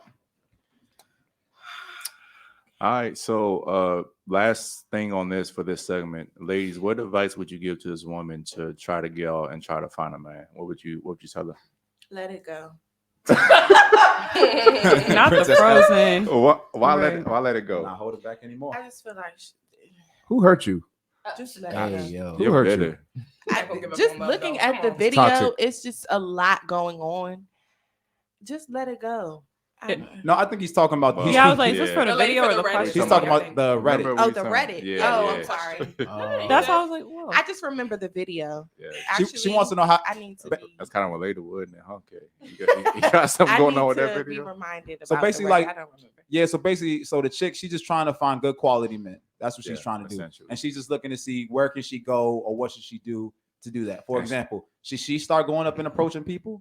Should she start maybe doing something else? What would be your recommendation for her to try to find good quality And as men? a side note, she's tired of the dating now. She's saying that all guys just want to smash her, essentially. Which I is would true. stop looking. Like really, like to be honest, it sounds so cliche, but if you just stop looking and like really just look in the mirror and just be like those qualities that just mirror the qualities that you want. Like because the man that you're looking for, he's probably not looking for you. So if you just if you just mirror those qualities, you'll be in those rooms, you'll be in those places that you want the person. Stop looking. You don't think that she should have any conscious intention? It's just a pure Yeah, question. that's the intention. So- Like stop looking and work on yourself so that way you can get in those rooms organically. So give us an example of working on yourself. So you're saying getting into these rooms, will working on yourself be no bullshit. Will working on yourself be networking, for example? No, like Okay. let's say, like he was saying, what's your name? I'm so Chris, sorry. Chris. Like you were saying, meeting a woman in the gym. Working on yourself. If you're at the gym is a place where Of you're- self-improvement. Yes, So if she meets a guy there, exactly. you're saying, okay. all Yeah, right, fair enough. not more so going to the gym to network with someone to find, like you're at the gym to work on yourself. You're at the library to read a book to work on yourself. You're at church to pray to work on yourself. You're at the grocery store to feed yourself. You're outside getting some air and sunlight and walking on the grass barefoot to ground She's yourself. spitting. You are, doing things for yourself, and then Spitting. other people that are doing stuff for their self, y'all are crossing paths. Not, it just happens organically. Okay, we got a question for you. Are you still dating yourself? Do you remember that? Yes, I was dating myself. I was. Okay, I take back everything I said. You wasn't spitting shit. That was back Here we then, go. though. That wasn't was then, spitting and shit. I have found. Excuse like, me. a cool How does that situation. work? It's. I found Rock in a hard someone place. who, it's not perfect, but I can say that like he is in his walk of life, and I'm in my walk of life, but somehow it kind of goes. What does that mean? Like he's into music, I'm into music. Like he is self-improving on himself, and That's Stay good. out I of feel his like I'm destiny. doing That's the same. good. That's good. That's good. Are we still going around, or we just all answering? how Yeah, we I had to going get around? rid of. I had to talk to Kay for a second. Go ahead, Shanita. I'll come back down your street in a minute. I can't deal with all this horse shit at night. Bro, your face expression is killing me, bro. Go ahead, Shanita. Kind of almost similar to your point. Don't do me like that. My Don't- bad. I haven't heard that. His Yeah, version. Jesus. No, I was just gonna say in terms of where to go out to meet people, and I know those conversations I have like not just well too. So I think maybe basing a lot of that maybe based off of some of your interests or some of the things that you want to get into. So I recently started really being interested in seeing like a lot of like ballets and things like that, or like going to like art shows and like gallery. So again, like certain things, I feel like certain you're gonna have, I think, or maybe have certain type of qualities if you like going to those type of places. So I think like, okay, maybe instead of the club or maybe some other places, like, hey, why don't you go, like golf? Maybe won't you pick up those particular things? Or car shows, go like there. Or, hey, I don't know, Comic-Con, or hey, they just had like a big old car show, and then they had like, I think people were interested in real estate, or so go to those type of things. I would say, and you probably would have better chances of meeting maybe better quality of men as opposed to like, you know, just on the dating apps or things like that. So opposed to working on yourself, can't we just sum that up and just say do things that you're interested in and try to meet people that are in the same social circles? Yes, that works. Why didn't we just say that? Because they gotta be long-winded. Talk about the bullshit because I'm at a first. Is woman what it is. and I talk in I circles. got a double talk. Does that work? Yeah. Long as she knows. That's like the that. answer they want. Thank you. I like that. Claire, go ahead. Save me, bro. Save me. What should Please, clear this this lady up. do? I would say simply to help her out, I would say just focused on really diving into what the type of man you're looking for would want from you. It's that simple. It's that simple. We live in a culture now where women are encouraging each other to effectively not give a fuck about what men think or want. But if you want a man to get down on one knee for you, as I mentioned earlier, you should probably give a fuck about what he wants. Just a You tad. probably should. But where he at though? But Location. just finishing the point. In your Like, you DM.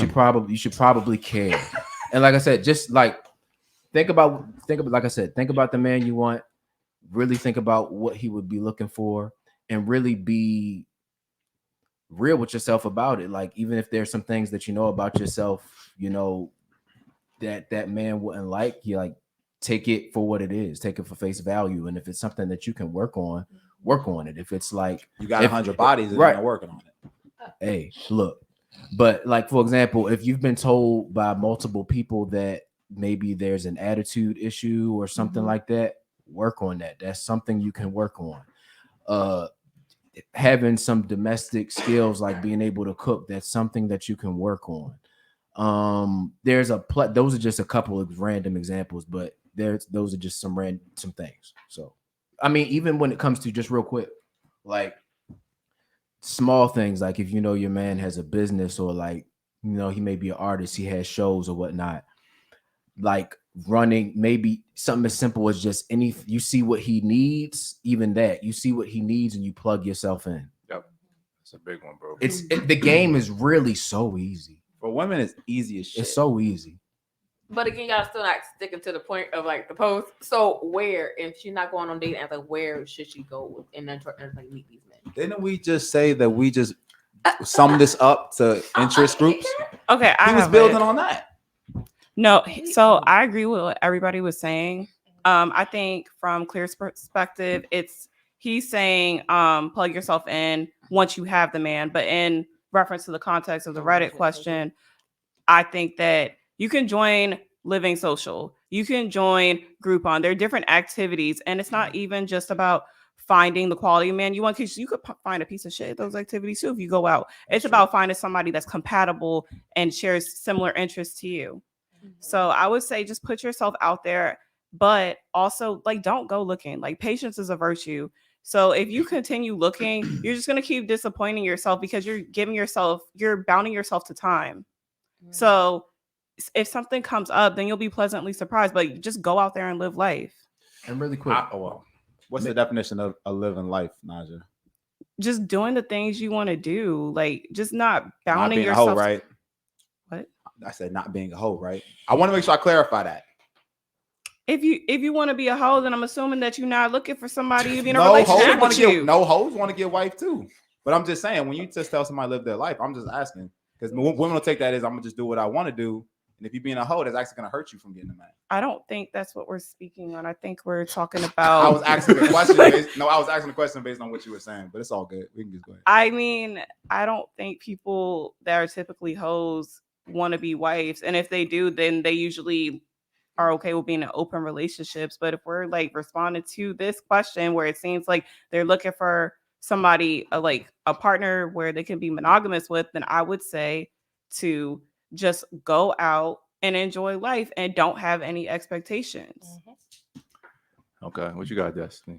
Okay, I agree with Naja and everybody else. Just, of course, remain open and, of course, just do things that make you happy and things that make you comfortable and just see what falls into place, what God has for you. Nothing, nobody can take that away from you. The reason why I'm asking these questions is because these are just so vague. Exactly, manifest right? Like they're so vague. I'm just saying, like practically, like what do these things look like? Like you said, actually going into living social or whatever, actually going into these interest groups. That's something practical. Just doing what you want to do is kind of like, what do you mean by that? So can if you like travel, go out and travel. Okay, right. Bible study, go to Bible study. Okay, there we go. Practicality. Go to happy hour. I thought that was very self-explanatory when I said to join groups that you were interested in. Or self-care. Talk to your friends. Tell them you're looking for somebody. Hey, you got a cousin? Like something, a brother? I'm sorry for asking for logic, ladies. Manifest him. Exactly. Just in your room, manifest. God got your man. No worries. And then this may be on and off, topic, but it's somewhat related to what we're talking about. And once you know what I'm saying, you might have a dude or somebody that you're talking to, maybe just in those early stages. It's also like the importance of, if you got a pops, to talk to your pops, bro. Mm-hmm. If you got a brother, talk to your brother, talk to your male cousin, talk to your uncle. You feel me? Like a lot of girls these days think, I don't want to hear what they gotta say. I'm gonna do what I want to do. Like, but that's probably why you keep getting yourself in these kind of situations. Exactly. A male in your life that cares about you, that has sense. Why not? That's what we used to do. That's what other cultures do. Yeah. And I think that where a lot of women mess up is that they just kind of like, CmartyFit was joking when he's saying the manifesting thing, but they really kind of just sit there and wait for things to happen and not really put any work to make it happen for themselves. Like, so they come home from work, they sit in the house all day after work, they don't ever go out on no weekends, and they're saying, why can't I find a man? I feel like you got to take a little bit of initiative and kind of go out, like you said, do some different hobbies, talk to people, have some conversations, and eventually if you put yourself out there, you don't have any game, but a man with game could possibly find you if you go out and start doing some things differently. CmartyFit, what you got? You got anything?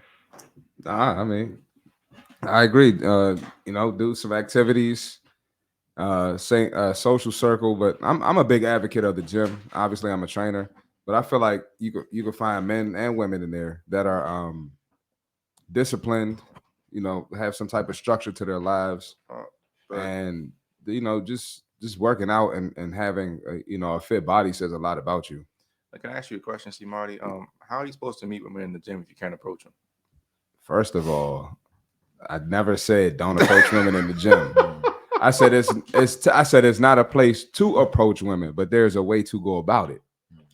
I made that clear. For sure. Because dudes don't know how to do it. That's very true. Yeah. I do agree with you on that. Most dudes, they just walk up and they just start staring.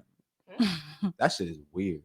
Like this one, sorry to get off topic. I go ahead, bro. But just for example, like, y'all gotta be careful at the gym too, ladies. Like, it's a lot of weirdos or creeps in there. But this girl said, oh man, I can't wait to eat after the gym. And the dude said some shit like, oh yeah, if I was a mosquito, I eat your ass up too. It's just like, bro, it's just it's a lot of that in the gym, unfortunately. So you just it's unfortunate. Was it? That's why what the fuck? You gotta hit that sound. So to give context, why I say it's not a place to approach women is because it's be niggas like that in the gym. So that's why. Somebody I know. Oh yeah. Say his name, bro. Go ahead. All right, man. Time for our last video reaction. This is what our main show is actually about. This section is called Fantasy and Nonsense, where we talk about a trending piece of news that's been going kind of viral on social media. I saw this sometime last week, so I want to watch this video. I want to kind of give you an honest reaction to it. Go ahead and present the video, Oliver. Yep. Now put it in full screen, bro, and start over, please. Have to love seven other individuals. I'm a mom of 7, and I'm 33. Okay. With being a mom of 7, do you think that a woman of multiple children is still capable of finding someone. First, let me ask you before I make the statement. Do the kids have the same father? Yes, they do. Okay, well, that's a good thing. That's a good thing. Okay. So this is a little, hold on. We're talking about 7 children. Okay. This is no offense to you because it's absolutely possible for you to find a quality man. What makes it a tad bit difficult is that you have to find a man who has the financial footing to take care of you and 7 children. And then you also have to be able to find a man who is going to be willing to come in and create structure in that household. 7 children on one person is a lot to create structure in. So there's a lot that this man is going to have to come in and do.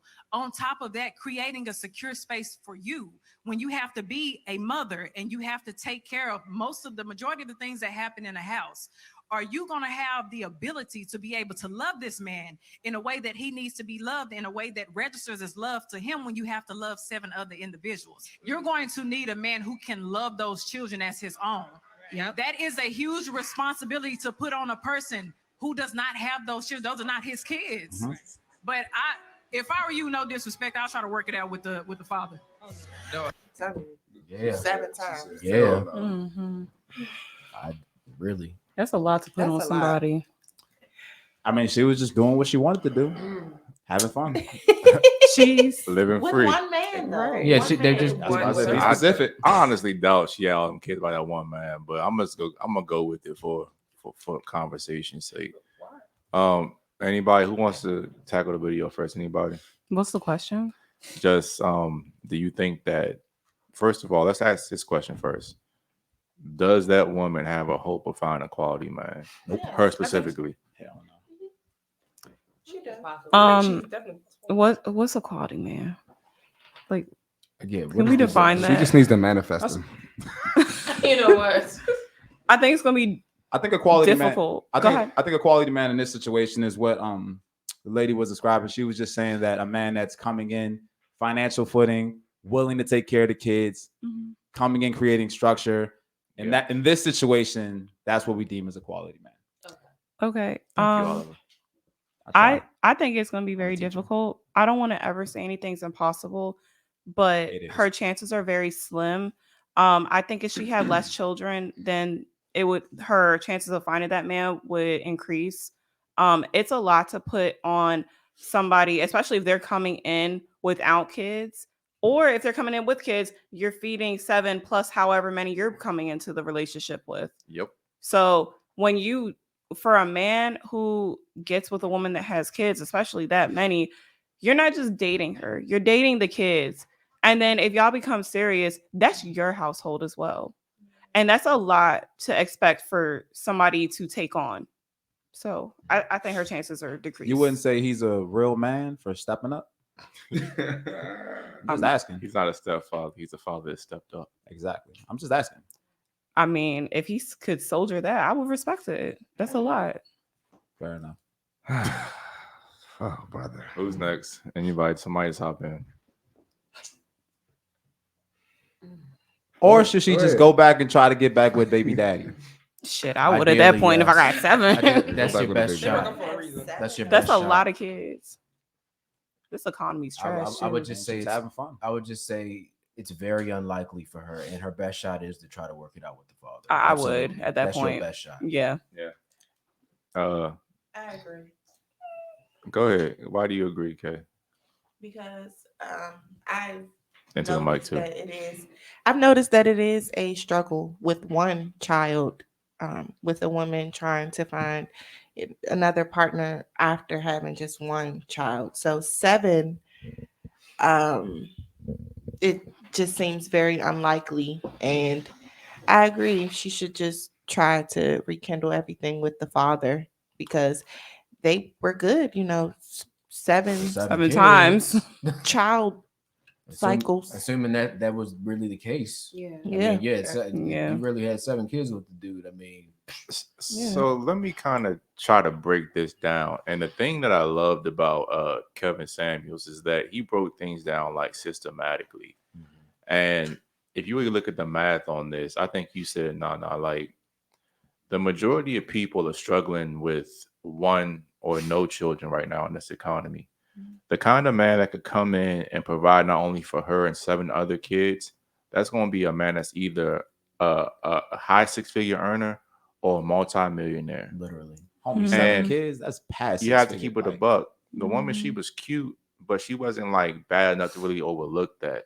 And if a man's that high 6-figure earner or a multi-millionaire, why would he pick a man with all that, a woman with all that baggage when he could go get a 21-year-old with none of that baggage? Now, realize, like you said, possibility and probability are 2 very different things. Anything is technically possible, but is it probable? Hell no. And on top of that, women are just naturally, you guys are resource extractors. You deal with a woman long enough, you're going to be paying for food, for presents, birthdays, spa days, nails, stuff like that eventually, right? Not only are you paying for that, now you're paying for 7 other kids.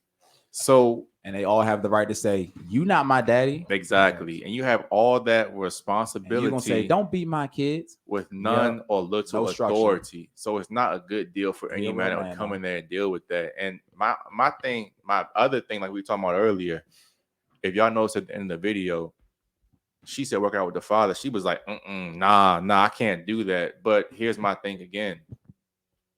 If he's that bad of a man, you can't work it out with him. Why'd you give him 7 kids? Exactly. Why would you let me also say something, TK, and I'm gonna tell you what I've noticed being out here. A lot of the times, women will gas their friends up and tell them lies. Girl, you deserve better. You can easily find another man. Da da da da da da da. I think instinctively as a woman, she knows like I got 7 kids by this guy. Da, da, da. I probably should try to stick it out with him. But sometimes they friends will tell them the wrong shit. They'll be like, "Girl, what you talking about? You a 10. You still look good. You still this. You still that." A dude will be happy to pick you up. And that's just a bold-faced motherfucking lie. You got to be pragmatic with your friends. A damn lie. Yeah, we're just not telling. The comment. I'm sorry. With those situations. There was something. Go ahead. No, go ahead. You go ahead. You got it. Well, for myself, since I know I have little ones, and just kind of, again, damn sure I don't got no 7, but either way, it ain't no 7. Had to make that clear, right? Ain't got no 7 kids or nothing like that. But I just kind of feel like, again, like you don't really know. Maybe I probably would need like a little bit more information, quite honestly. Like there, again, not saying as wise as you guys have kind of already made, not only in this particular show tonight, but in other coach shows, that sometimes women don't do the best in their vetting process, and sometimes they go off on their. Again, I'm just saying right now, like sometimes, all the time, whatever the case may be, don't do well in their vetting process. So during that time, while yes, she maybe made a lot of not smart choices by maybe getting pregnant multiple times. Maybe some of them kids are twins. We don't really know like how all of them came about. It may have been a thing where that maybe had been like the case. I have also seen at real live like a woman that has 5 children. And every so often she was trying to make things work out with him, and this man had kicked her out, and they're like in the middle of the night, was storming Raymond with her baby, and they have multiple children together. And like, but I'm saying that's the thing. But I'm like, with that type of knowing, like, hey, this man either, let's say he was either beating on her, not helping her, or different things. Like, eventually, hey, I kept trying to make things work. Let's say I was doing good for a little bit, but overall, if I'm sitting there like just talking to myself, this man don't really treat me that great, and I've tried so long, and now it's unfortunate. Now I got 7 kids. And it's finally hit me like, damn, I'm it should have hit you way before then. It should have hit you after one. It should have, but again, we talking about just being realistic. Yeah. It should have. For a lot of us, a lot of time we get in a situation where it should have hit us a lot sooner, but but in her particular situation, if she realized, like, hey, it is what it is now. Can't take the kids away. They here now. Mm-hmm. And I'd rather just, at that point, I feel like if it's between maybe the other dude working things on her baby dad, who maybe treated her badly, maybe just be by yourself. I would, I'm with you. I get it. There's abusive situations. There's things like that. But even, and this may sound fucked up, but even in those situations, 7 kids, and we can even look into studies of this. The studies show it's still better to keep the household together, even if it's for the sake of the kids and their growth. No. 7, not for abuse. Not for abuse. No. I love how they just interrupt me and don't let me finish, but it's all good. I only speak once, ladies. Continue. Well, again, no, it's just a no for me. I mean, you didn't hear my whole point, so I'm sorry. Go ahead. You only speak once. I'm guessing you're not speaking no more. Fair enough. So I just. I just think that, again, women just have to do a better job at vetting men, because one of my favorite sayings is that there are no victims, there are only volunteers. Facts. So you already know that men very rarely go from 0 to 100. There's always some kind of red flag there. A guy won't start by hitting you or like beating on you, something like that. It's normally a case where a guy like might raise his voice and then get into your face and then push you, then the hit comes. There are pieces of shit of men that do it to go from 0 to 100, but most guys don't do that. And my point when I tell women is that when you see that first time when y'all get into an argument and he starts yelling at you or calling you out your name, that's a sign not to say, hey, this is going to get better. That's a sign to run for the fucking hills. Most women stay and be like, hey, it was one time, it'll get better. Problems never get better with time. They only get worse. And that's what I always advise women to do. Just make sure when you see that first red flag or something, not a genuine mistake, but a red flag, you need to leave. Mm-hmm. Yeah. That's true. But once the game has already started, though, what should she do, TK? What would you recommend she do? This is an easy thing for me. I like I said, possibility and probability. I could possibly go out here to hit the lottery for $400 million tomorrow. Is it probable? Hell no, I'm not going to plan my life around a possibility. So if she can't work out with a father, like her being abusive or he's like a piece of shit, then I would say she's better off just being alone. Mm-hmm. I ain't gonna hold you. And that's where it goes back to the government thing that Claire was talking about earlier about why like a lot of families in the Black community don't stay together. Yeah. That's like I said, that's just one. We talk about a lot of the reasons why the Black family broke up. We don't talk about that a lot because women don't want to talk about that. Nope, they don't want to talk about it, even though that's one of the big reasons why the Black family. Because if she didn't have the government, there's no way she'd be able to be by her fucking self with 7 kids. There's no fucking way. So I guess that brings to the next question. Do you guys feel like women lose value when they have children? No, I don't think so.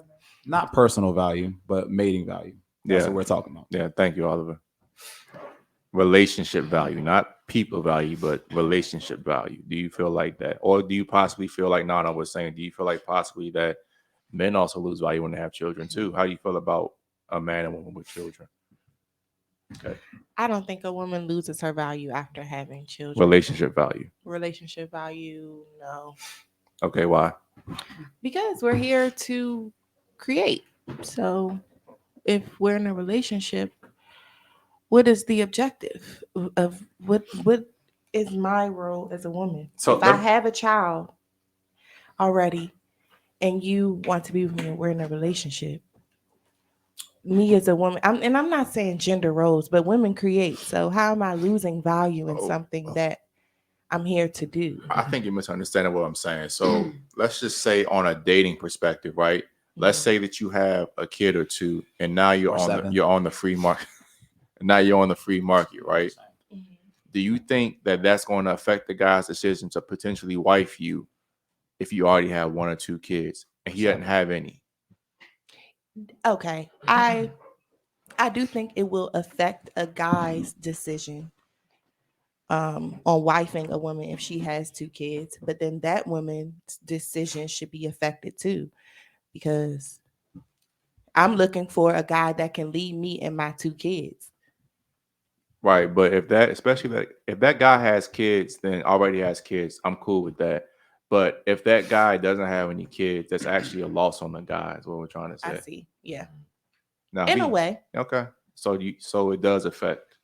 It definitely affects the guy's decision making, but every woman that has children, I don't think that she's like, just a bad mom or like a bum no, we didn't joint. say that. Like, so she could be beneficial to the guy, and it could be, depending on him, he could be, stepping up to be a father to her, and she could be, she could recruit him as another kid. And so that was your son. So that was your son. Would you prefer for him to get with a woman? Everything's equal. So they both look the same. Both chicks are equal. One has 2 kids. One has 0 kids. Which one would you prefer for him to get with? If everything was equal, personality, everything. If everything was equal, it would depend on what he has to offer, is what I'm trying to say. Like, he can offer both the same thing. Like, he has the capability to provide for the children and everything like that. But you as a mother, which one would you want for him? Which one would you prefer for him to pick? Not to say that either women are bad, not to say that they're bad moms, not to even say that they can't even help you. But it's just, which one would you prefer for your son to pick if everything was equal and he has the capability? Society And for you, I would say the one that has no kids. Well, I mean, but what would you tell your son? I want your opinion. The one that he loves, the one that makes sense for him, the one that after he did the self-work and went into the rooms where he had mutual interests with both. And yeah, like They the one both was that in the works same for room. him. Stop the cap. Can They I both- chime they in? both was in the same room.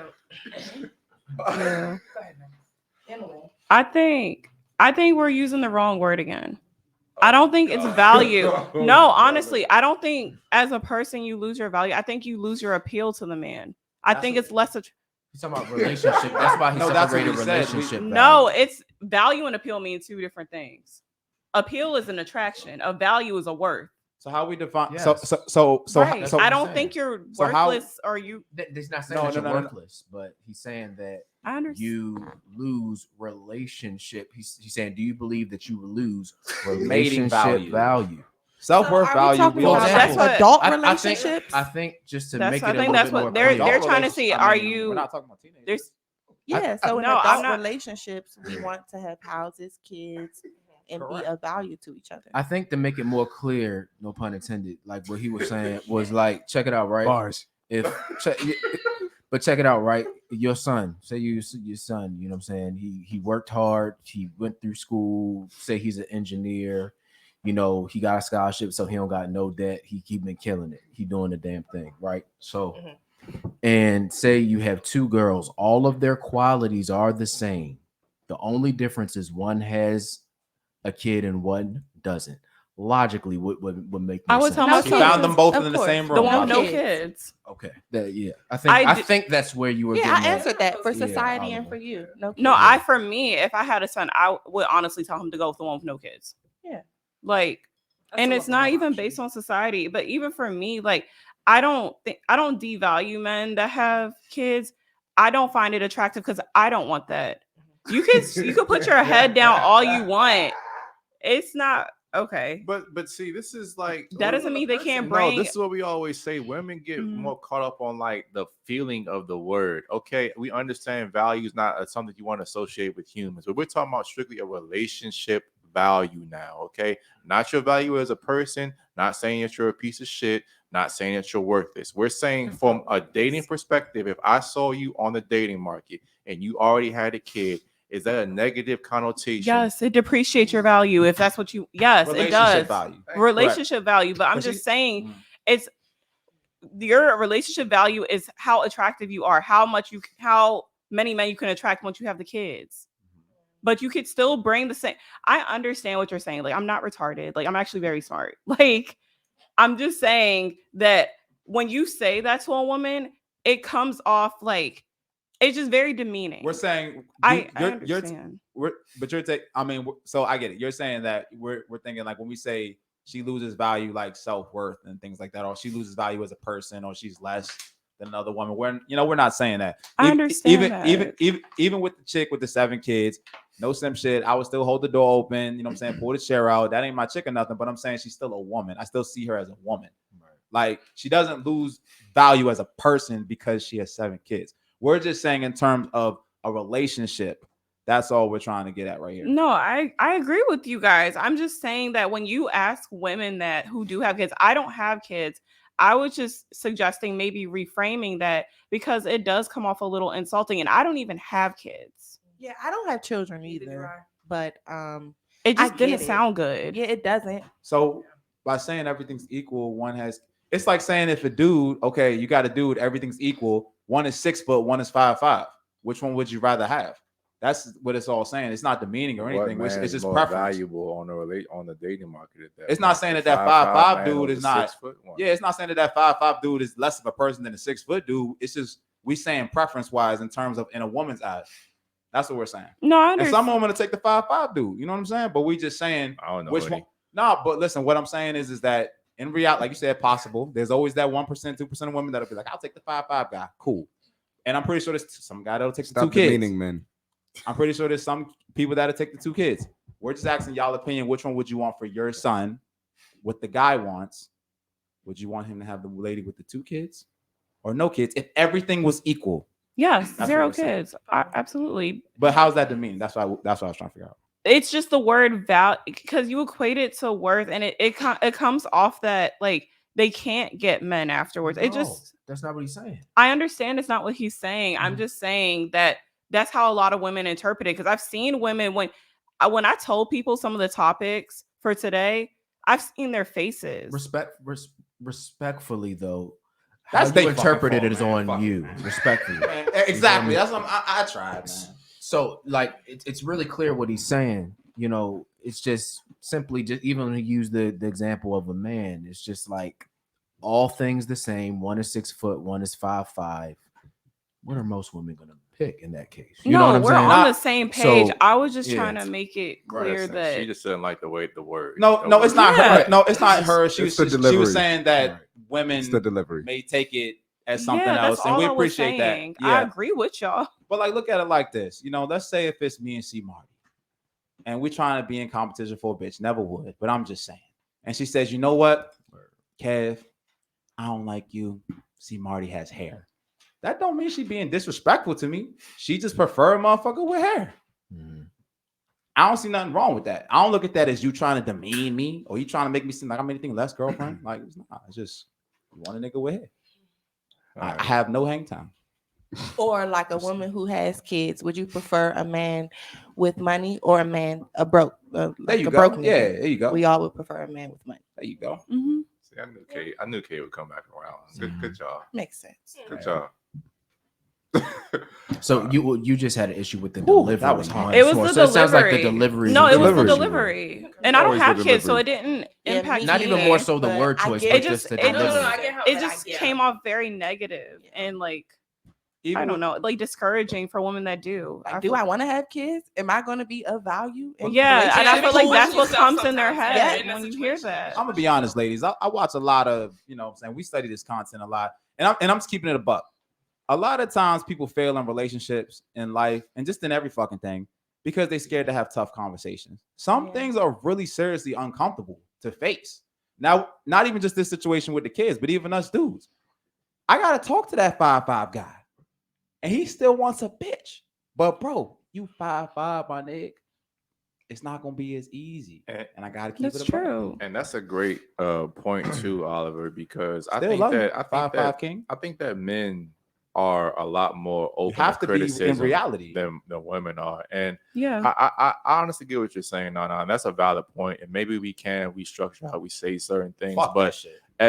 at the end of the day, the conversation is still a conversation. You know, I just think women have to get out of their feelings and have these tough conversations if you want to ever elevate. Well, they're more not. better. Well, here's the thing: if you're talking to a woman one-on-one, you're talking to your girl or something like that. We all know you got to kind of reword things in a way that you know that's not as triggering to try to get your point across. We understand that. Unfortunately, you know, as from what I'm understanding, this is a male self-development podcast, and so it's like some of the things we do say are direct because with men we have to live in a. It's not saying that the reality is harder than the females, but we have to be direct. It's just how it is. So let's Dude, you suck. let's ask the person that actually You're has 5'5". kids on the panel. Shani, did you take any offense to when we said the value thing? I think, And be honest. to be fair, I mean, at one point in time, I did take offense to it, but I think I've kind of things like that don't bother me as nearly as much. Like, Do you feel like we were trying to devalue you by us asking that question? Like I said again, it doesn't trigger me no more. At one point in time, let's say like maybe years ago, like earlier on, like when I had like AB, it probably would have triggered me then. But like now, and me still feeling comfortable within self, I don't feel as though I lose any. But I'm also realistic as well too. I can accept that again. With me being a single mom and I have siblings, and actually my brother is actually dating a young woman right now who's a single mom. And sorry, damn man. In all fairness, I think she's not nothing as far as like the child, but I feel as though she's using my brother. She doesn't really actually genuinely care about him. I feel as though because my brother's very nice and very sweet, I feel like she's Got him catch. using him to help accommodate and like assist her and things like that. So you know, in no type of situation, which I'll even try to tell him for myself, I'm like, you know, dealing parts like having kids, it's a lot, even for myself. And I'm, you know, and my oldest, like he's about to be 11 years old. Even still, it still becomes a lot. So I was even expressing to him that it's not a walk in the park dealing with someone that has like kids and taking on that responsibility. It's a lot of emotional toll, a lot of financial toll, a lot of things like wear and tear. Like it's a lot, and you can't be selfish when you have kids. So I feel like for you don't have any children and to step in and be with someone that has to deal with a woman and all what comes along with us sometimes, but then also what comes along with the child, and then what also comes along maybe with the BD or whatever. That's a lot to ask somebody to sit up there and do. And so I think just to be fair, while you're younger or wherever stage you're at, you don't have any choice, it's okay to be selfish. If that's not the route you want to take. I don't take any offense for someone that wants to be selfish and don't want to take the type of stuff on. So the answer would be a yes. You do feel like by us wording that question, you feel like that it was devaluing, and it's cool. Like I said, it's just an opinion. It can be devaluing the way that you guys are on me. We get it how you what the intention was, but I'm just saying maybe other women would take it, and you got a female viewers that might take it. Yeah, that's why I said that. That's the only reason why. Okay, so let's move on. I think we're not going to see eye to eye on this. So, ladies, I want to ask you this question: what are some unrealistic dating expectations you feel guys have? I feel like unrealistic dating expectations. I know one time it was a gentleman that had told me that, like, all right, let's say for example, you worked a long day at work. He also equally worked a long day at work as well too. It's 2:00 in the morning. I gotta get up early in the morning, like, or let's say we even had an argument in the midst of that. If I tap you on the shoulder, if he tapped me on the shoulder, you gotta give me some ass. And if I don't, like, I'm not doing my girlfriend duties. I think that's a little bit, in my opinion. Like, I mean, he shouldn't have you working. I agree with that, Oliver. Whole different conversation, but so if you ain't working, I'm sorry, you gotta give up that ass then. But if you working, if I'm also equally working and doing the same thing, I got you. Yeah, okay, I appreciate. I'm with you. I'm with you. That's fair. To me, I think, but I've heard some guys really going like, "Oh, well, my mother taught me that she should never deny you." Well, if I just finish working now, my current schedule, I work 12 hours. That is all during the week, so like a 12-hour shift, and then also dealing with my kids. Let's say I don't have my little ones. And knowing what I went through all for the day, I of course I clearly want to still please you, but I'm tired. Like I really want to get. Are you like a nurse or in the medical field? I'm in IT. Oh yeah, that's tough though. That's tough too. Yeah, so like that, and then like again, my son does like basketball and other things. So I'm like, I'm tired. For sure. That is true. But when guys say that, like I said, completely disagree with that. But what they don't understand is, and I'll challenge the guy. A lot of time when people get that from the Bible, it says that you should never deny your man sex, and all that good shit. But it also says though, hey, why, like, your girl ain't also supposed to be working too. So it's like you got to keep everything aligned. So you know what I'm saying? Dudes want the put out without the put in. Like, you can't have your girl working, she working, stressed out and shit. You want her to cook, clean, and fuck you whenever. It's not gonna happen. I agree with that 100%. What you got, Nona? What do you think of some unrealistic dating expectations that men have? I had a similar experience to Anita. I was working at the Pentagon, and with all the wars that were going on, my office was a 24-hour shop. So I would wake up for work at like 3 a.m. and my ex at the time would come into the bed at like 11 p.m. wanting sex. And it's like, I have to wake up in a few hours, and like we have different schedules and I'm tired, but then just saying, oh, you don't love me, you don't care about me, just that manipulation factor. I think those expectations are unrealistic, because it's like when I'm waking up early to get ready to go to this, super early morning shifts, I'm making you lunch for your day. Like, there are other ways where you show that you still love them. It's just that like it's not always sex. I feel like there's just a very heavy like emphasis on that. Well, I will say this: the number one need for a man is sex, and that's not my opinion. That's just biology. And it, like I said, but shouldn't be working. I feel like every day, like as a working adult, it's not always feasible, and it's like it's not like he wasn't getting it. It's just that like the amounts of like the time of days that he was wanting. Like, if you want to get in the bed earlier, or you know what I'm saying, like we're on different shifts. Yeah, like just be flexible. What you got, Destiny? I think an unrealistic like dating expectation that I think is like unnecessary is like when you start dating someone and he thinks you should get rid of all your male friends. I think that's really like ridiculous, because there are friends now. This is us thing. Like, why should I have to get rid of all of my guy friends? Because they will fuck you if they had the chance. No, they would not. Okay, call them up right now. Say you drunk. I'm not gonna lie. Most guy friends. Call them up right now and say you drunk. Not all, but some of them, if they're attracted to. I don't think they're not so. all. You see how she ignoring it. No, I don't think so. Why do you think that? Why? Try it. Let's do it. No, say I'm drunk. right I'm now. horny. Call them right now. No, but I'm I'm asking just you saying. why do you think this? It's not like, why I think it. We Hey, can fellas. prove it right so now. all your female friends you want to. We're not getting into that. You talking about your no, specific situation. No, My I fellas. want to ask you, all your female friends. You would like to. Hello, are you there? Oliver? Yes. Nah, listen, man. You can't go by me. I'm a different type of dude. Fellas, it's 4 of us. But the general man would fuck. You know what I'm saying? So it's like that's what I'm saying. Call if you do. We can prove it right now. But I'm You- not that kind of and deep woman. down, Let me. no, we're not saying you would. Hey, We're not saying you would do it. But I'm saying that if you allowed it, they would. That's all. I'm just saying. So you would fuck your homegirls? Yes, Yeah, I want to Fellas, see. hey, hold on, let me get this on. Let me get this on. Go ahead. Fellas, be honest. Have y'all fucked any of y'all female friends? Absolutely. I don't believe in female friends. You have. So we got one. Oh, I remember. Have you? Yeah. We got 2. we know he has. All 4 of us have fucked female friends. So What? Okay. at the end of the day, If they have the opportunity, they will. you gotta. Yeah, you can't really say that's unrealistic. You can't really say that's unrealistic though, because we've been in that situation. Okay. Yeah, I'm just saying. Wait, y'all were still cool even after y'all like fucked and everything still went back to being like Still different? cool. They went back to they still dude. cool to this day, and will bring me around a nigga. But I feel like you should trust me I- enough that I around the wouldn't new do nigga. that. No, it's not about trust. It's not about. Why should I have to get rid of it? I mean, you should trust me enough to not do that. He should be not insecure, right? Man, let me tell y'all what happened the other day, man. Ooh, Sorry to tell get off us. topic. Wait, man. go ahead, tell us what happened. I got invited to a kickback for the friend group, and it's pretty much we were all drinking and stuff, and I knew the guy, one of my current female friends. I used to fuck with her back in the day. He didn't know that, so he got drunk and asked me straight up like if I hit, and Did you lie, please? I didn't lie because I didn't want it to pop up in the future, and so that shit, you know what I mean? Like shit pops up, so that's real right there, and that's like that might not be a big deal to y'all ladies, but when a dude finds out that you bringing a dude around that been in them cheeks, he been in them guts, Dang, I feel like it's you sucked his dick, I feel like it's kind of sad. and he kissing you in the mouth. Yeah. Yeah. And I So- cracked that ass better than you. Just saying. I I'm didn't better than him. see. I ain't say all that. I'm just saying. That's a thought that goes through his head. I probably did. It's like, let me I stop. feel like it's sad, right?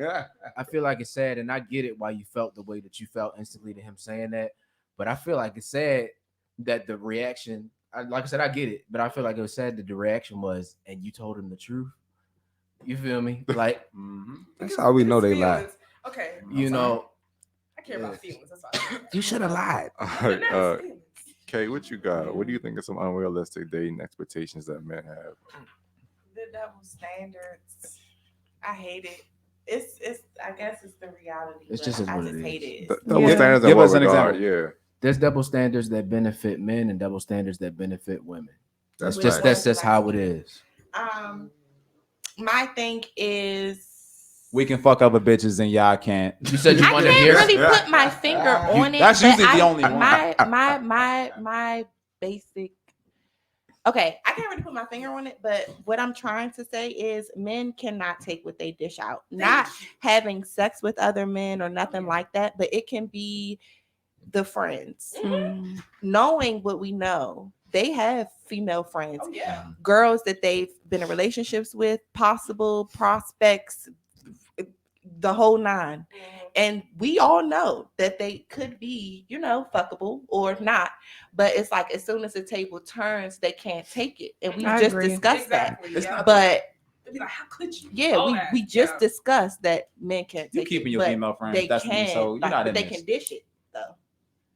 So it's like Go ahead. No, I With- agree. with that, with friends, with just leading in a certain way. Yeah, like I think a lot of women, we don't want to be men or like be masculine, but in today's society, like some of us are in IT or taking on roles where we have to be bosses, and it's some men can't take what they dish out. Like if I ask you to take out the trash, I'm not bossing you around, like that. But some men cannot take like just a woman asking them to do something, or calling their brother back, or staying out at 10:30 and you're meeting us in the driveway. Like it's just little things that men cannot accept that they dish out. And I think that besides the double standard of being able to fuck a rack of bitches and not be called a hoe, all of the double standards benefit women. You said all of them? Every single, the only there's one a lot, that there's a lot that there are a lot. I don't know about all of them. I mean, the only one she clearly named is that there's dudes some can, that dudes can benefit. fuck a rack of bitches without being called. What? You may answer that question to what double standards benefit women? Is that what you're asking me? No. You look like you about to ask something. No. Oh, he was So- ready. He was ready. I think I was He was ready to confused run because I wasn't down the list. asking Yeah, a ready to run question. down the list. I think I got confused because I wasn't asking a question. I think I was more so like just answering the question. Can I throw another fact out there about the male, about the Go ahead, bro. female friends or male friends? I'm sorry. Another thing too, like men aren't usually friends with a woman they're not attracted to. Like you're not about to have some ugly ass female friend that you wouldn't hit. I'm just that's a fact. But y'all be friends with to that point that you just said though. More than likely. To that point that he just said though, Never a knew lot of men. Okay, you knew that. A lot of men can only be truly friends with females they're not really attracted to. Thank you. I won't So even Like say that. I- Niggas probably still hate like that. when I shit. say truly and this is honestly like Yeah. giving some real right. Nah, here. that's real game. This is like real game. Like I'm really trying to tell y'all some real game.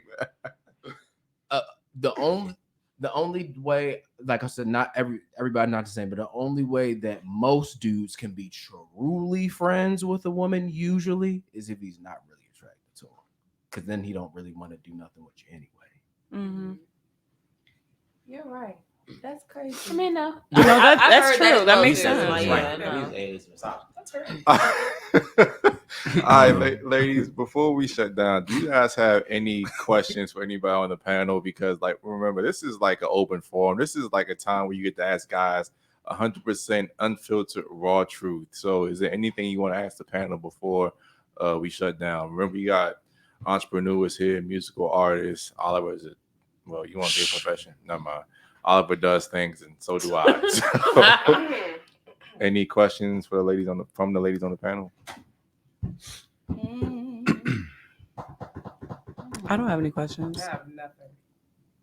I feel like this is a real opportunity though, honestly, because like you got some dudes here that'll really tell you the truth. We're not gonna sell you a dream. Sorry. Yeah. I mean, But if you like to be sold, we can make one up real quick. Just like what? For $4.99. Okay, girl. How do you feel about like when you for you guys, like when you're dating a woman, do you have any issues if she's also actively dating other men? If you guys haven't made anything official yet? Absolutely not. I mean, so this the for me, I already assume she's dating other men. Like most women ain't gonna say that, but I assume she's dating other men. But it's kind of fucked up because it's like she can't give me 100%, and I can't give her 100%. So at the end of the day, we kind of both wasting our time for real. Do you have like any type of conversations with her, like, or like for you when you're dating, do you typically just talk to multiple women at one time, or do you prefer talking to like one woman at a time? I prefer to talk to one woman, but I'm not that dumb. But like when you say like you're not that dumb, like, can you expand? I ain't about to be out here talking to her ass, and she talking to multiple dudes. Y'all already getting DMs daily, new dudes. Bro, every joint I talk to, I look on her page, it's liked by a nigga I know, or she liked a nigga picture that I know. She liking another personal trainer picture or some shit. I ain't got time for that. So ain't gonna catch me slipping. I think that's the problem with society right now, though, because like so many of us, like we just want to talk to one person, but we end up dating multiple people while we're dating the one person because nobody wants to be the one that got played. Yeah, that shit is trash. So are you ever really able to be vulnerable with somebody if you're always constantly thinking about what they might be doing? I'm gonna be honest. this might sound like some hurt shit, but anytime I have been vulnerable, I end up looking like a dummy in the end. Never open up to your girl. Not even on some opening up shit, but just on some like I get comfortable around her, like not necessarily opening up, but like I'm just like it's clear, like I'm only fucking with you. I'm not giving no other woman this type of energy. You know what I'm saying? So yeah. Yeah, no, I will definitely say like within that one, I think I just seen a post a girl was talking about on Twitter. It's like unfortunately, I feel like everyone's kind of playing like a game, so to speak. Yeah. And no one can be their most real, authentic self. Like I know for myself with my friends, I'm like very goofy and silly. I like to crack jokes and whatnot. But then I know, which is actually funny enough, one of my other guy friends was saying like, I guess they look at women a certain type of way when they're conducting themselves maybe that type of way. So I feel like you're always kind of like, or if there's too, clingy up front, but if that's naturally how you are, like, hey, I'm really clingy. I actually want to hear like from you. I don't want to just text you all throughout the day. I actually want, you have some time. Can we talk on the phone? I want to hear about your day, your interests, your likes, and actually get past like the surface level conversations and really get to know you and actually see if I want to try to date you. Or maybe, hey, we're probably just not compatible, and let me just go ahead and just entertain someone else, honestly. But I be feeling people just aren't willing to be authentic because everyone's constantly like, well, I'm not gonna get played, or he might be talking to 3 4 other girls, or so I feel like, dang, like are you ever gonna have an opportunity to get to that point? I think for most of us, I could say for myself, I want partnership. I want to get married. You want to get vulnerable at one point with somebody. I don't want to feel like I always gotta have my guard up all the time. I want to just be my most authentic self. I don't want to be like, oh dang, I text him two times. I'm doing too much. Like, and so many of us are traumatized, and we just overthink every situation. I can't even just be in the moment and just show him interest that I like him. Like, I really like talking to you. I want to see how you're doing. Can we hang out? Like, let's go. Let me initiate some things. But I'm like, oh well, I might be doing too much. And then I feel like when you start not doing enough, then at that point you're like, oh well, I ain't doing enough. Like, what bad things have come from you doing that? Like being openly vulnerable in your situations? For myself, I would just say that only bad things. I guess it's not really necessary, but things just didn't work out ultimately. I think maybe sometimes during the mess of my vetting process, I opened myself up and be very, very vulnerable, maybe about things that I've like from like my childhood that I hold like very, very near and dear to myself. So I'm not going to be comfortable with everybody knowing that. But in the midst of us talking, I'm feeling like you're sharing certain things that maybe I would consider deep. Maybe to you they're not that deep, but to me it is. And then likewise, I share certain like real deep. And then the lady find out, let's say like you're dating someone else you had the entire time, or like a lot of trust may have been like broken. So I think stuff like that may be hurtful because I feel like I shared deep things that are very vulnerable to me, and to know that like damn, like you didn't. Really they did the same thing that you opened up about. Yeah, and there were even and not even the same. I feel like just once you kind of like again, I'm not going to just share that like up on here, just like certain like childhood things that I have like occurred, and you think you kind of just really kind of like bearing your soul to somebody because you think you like, okay, hey, like I'm really, really fucking with you, and I want you to know me, the good, and I want you to know all the ugly that comes along with me too, like how I, what kind of brought me to this place that I am now, and then you later on find out like they're not being honest with you, they lying to you about a lot of things, make you feel like, well then damn, like all the time that I built up to be very vulnerable with you, and you've been just out here like lying, moving funny, and different things like that. So I know for me that was what ended up happening to me as well. But that also kind of goes back to your point, Q, where you were saying a little bit earlier on as well too, and also all the other guys who on the show that vetting process. A lot of things I may have like dismissed. That had I been more, maybe not putting my rose-colored glasses on, I would have saw bullshit, called it for bullshit, and then left it at that. And then I wouldn't have been, I wouldn't even got myself in that place where I was so vulnerable. You don't always know that though when you're just because you find out after the fact. Sometimes, like I've been in relationships where I got vulnerable with the person. They've been around me, that we've been together for years, and they like had lived in my house at one point, and then when they break up. Or when we break up or when we argue, they're throwing everything I told them about myself back in my face. Oh, yeah. Or that's when we break up, they're telling everybody my business. So you just don't know. Yeah, and like I said again, there definitely are those one-offs where people would definitely do that, but you never kind of saw it coming. And then other time where it's like, damn, you did show me little signs here and there. I was gonna say, like, I'm sorry, I just don't really buy that. Like you just don't know, because like I said, there's always signs that people just choose to really ignore it. Like, if I'm being honest with myself, every bad chick that I dealt with, or one that had a red flag or something, that something ended up happening bad, it always was a sign that I ignored, that I chose to ignore. So I can't just say it came out of nowhere. It's a situation where like the sex was good, or I like the girl too much to overlook those things. But I can never just say that it came out of nowhere, because it never does. I agree. I can say that about every girl that I've dated, that and I'm not saying that I was always perfect either, but every girl that was just on some toxic shit, that was like on some crazy stuff, like there was always signs. Always a sign. I think you I'm just sorry, don't. like that's why I gotta disagree with you 100%. There's always signs. You just don't know what degree they're gonna go to, though. Like, you don't expect somebody to throw the things that you open up to them about back in your face. Because I didn't always have people that did that to me. You just you can see that they're toxic, but they're toxic in different ways. You just don't know what lengths they're gonna go to. Right. Yeah, but I'm just saying, like, there's when something doesn't work out, when somebody's on some real fuck shit, I'm just saying there's always signs. Now, you may put on your rose-colored glasses because you really, really rock with them. No, that's true. But there's always signs, and you got that's where it comes to putting accountability on yourself. Because like I had to instantly agree with Q. Every single girl that was like toxic, again, I wasn't always perfect either, that was toxic on some crazy stuff, and I kept messing with her, there was always a sign, and I chose to ignore it. It was on me. But I have a question then for you, because they're not always red flags. Maybe they're yellow flags. Maybe they're not things that you just cut off right away.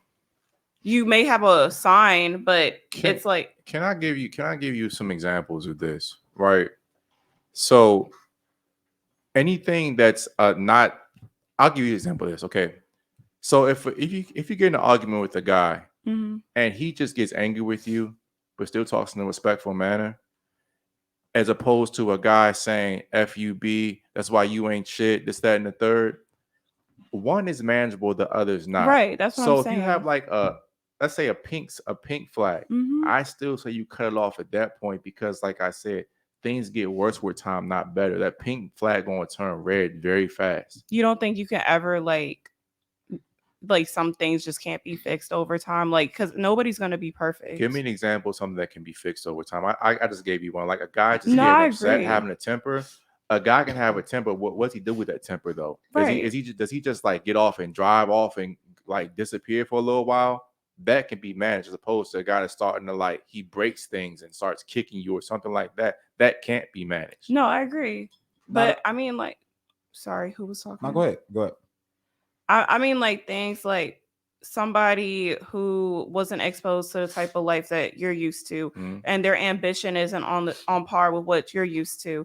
But for me, like, if you don't have ambition, that's a flag for me. But maybe they don't know about certain things, and you can introduce them to them.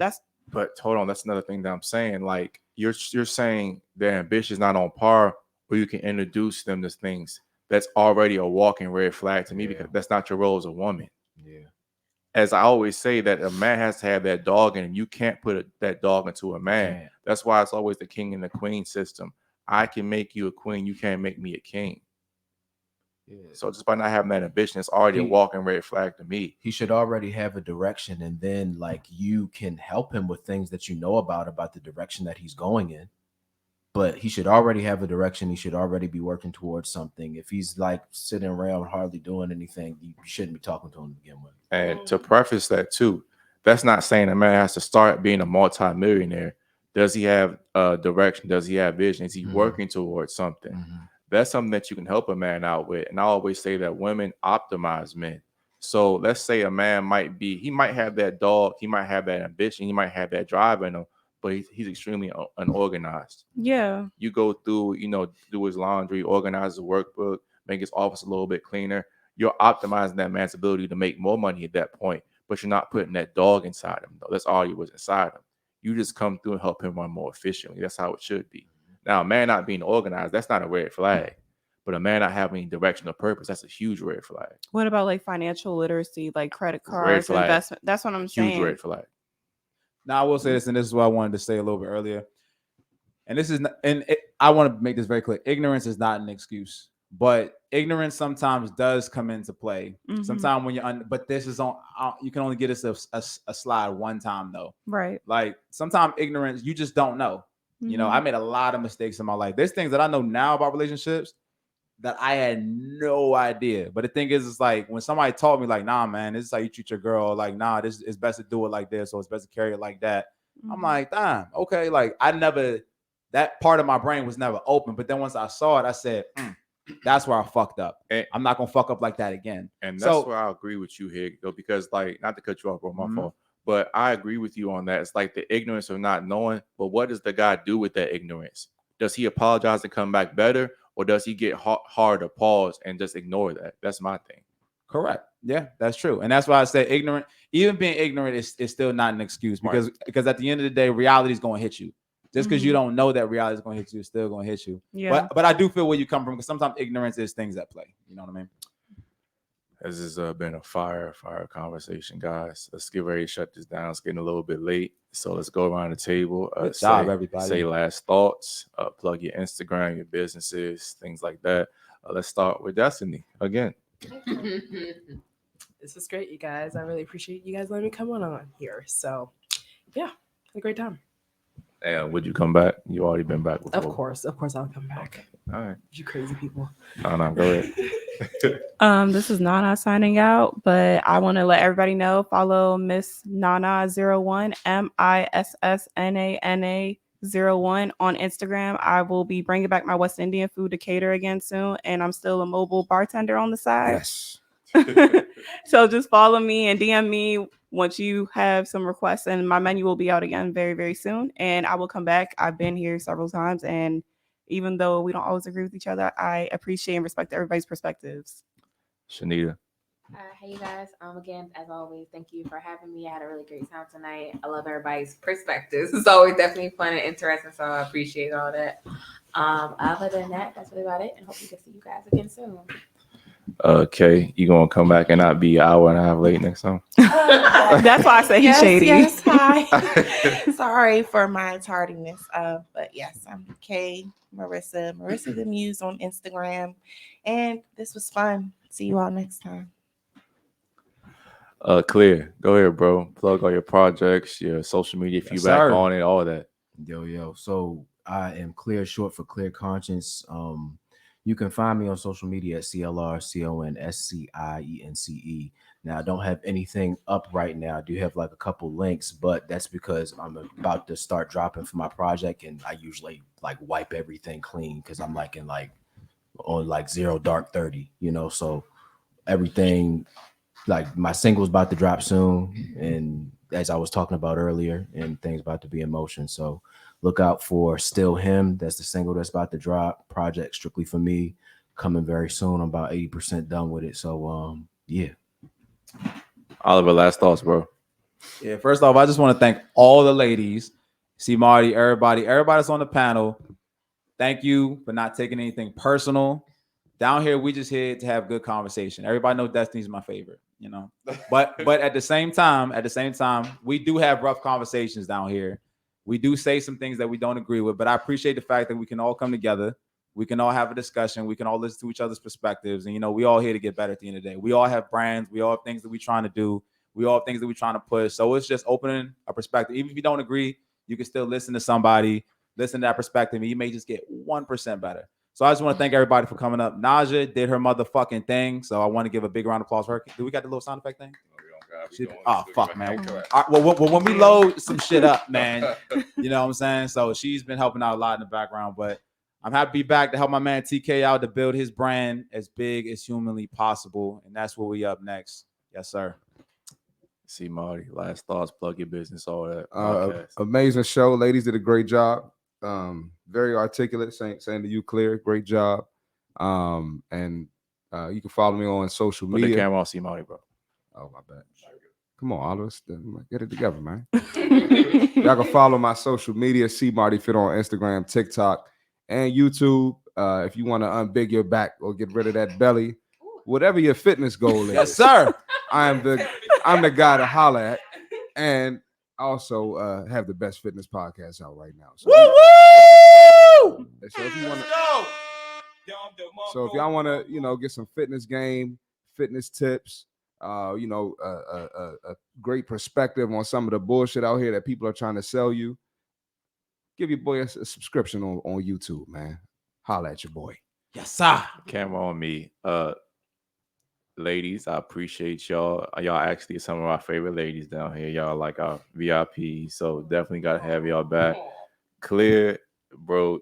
Platforms open you anytime. You always come through, spit bars, and you kind of smooth over what me and Oliver being an asshole and CMart. You kind of they hear you a little bit more than us. So you're welcome back anytime, bro. But we have a lot more content, a lot bigger guests, a lot bigger platforms. We just got a lot of stuff coming for y'all in 2024. Shattered Illusionz Podcast. Kill the fantasy, build the dream. We are out of here. Love Yes, y'all, sir. boys. Will I take you to the crazy shop? Yeah. Recording all of it. That, yeah, this one was fun.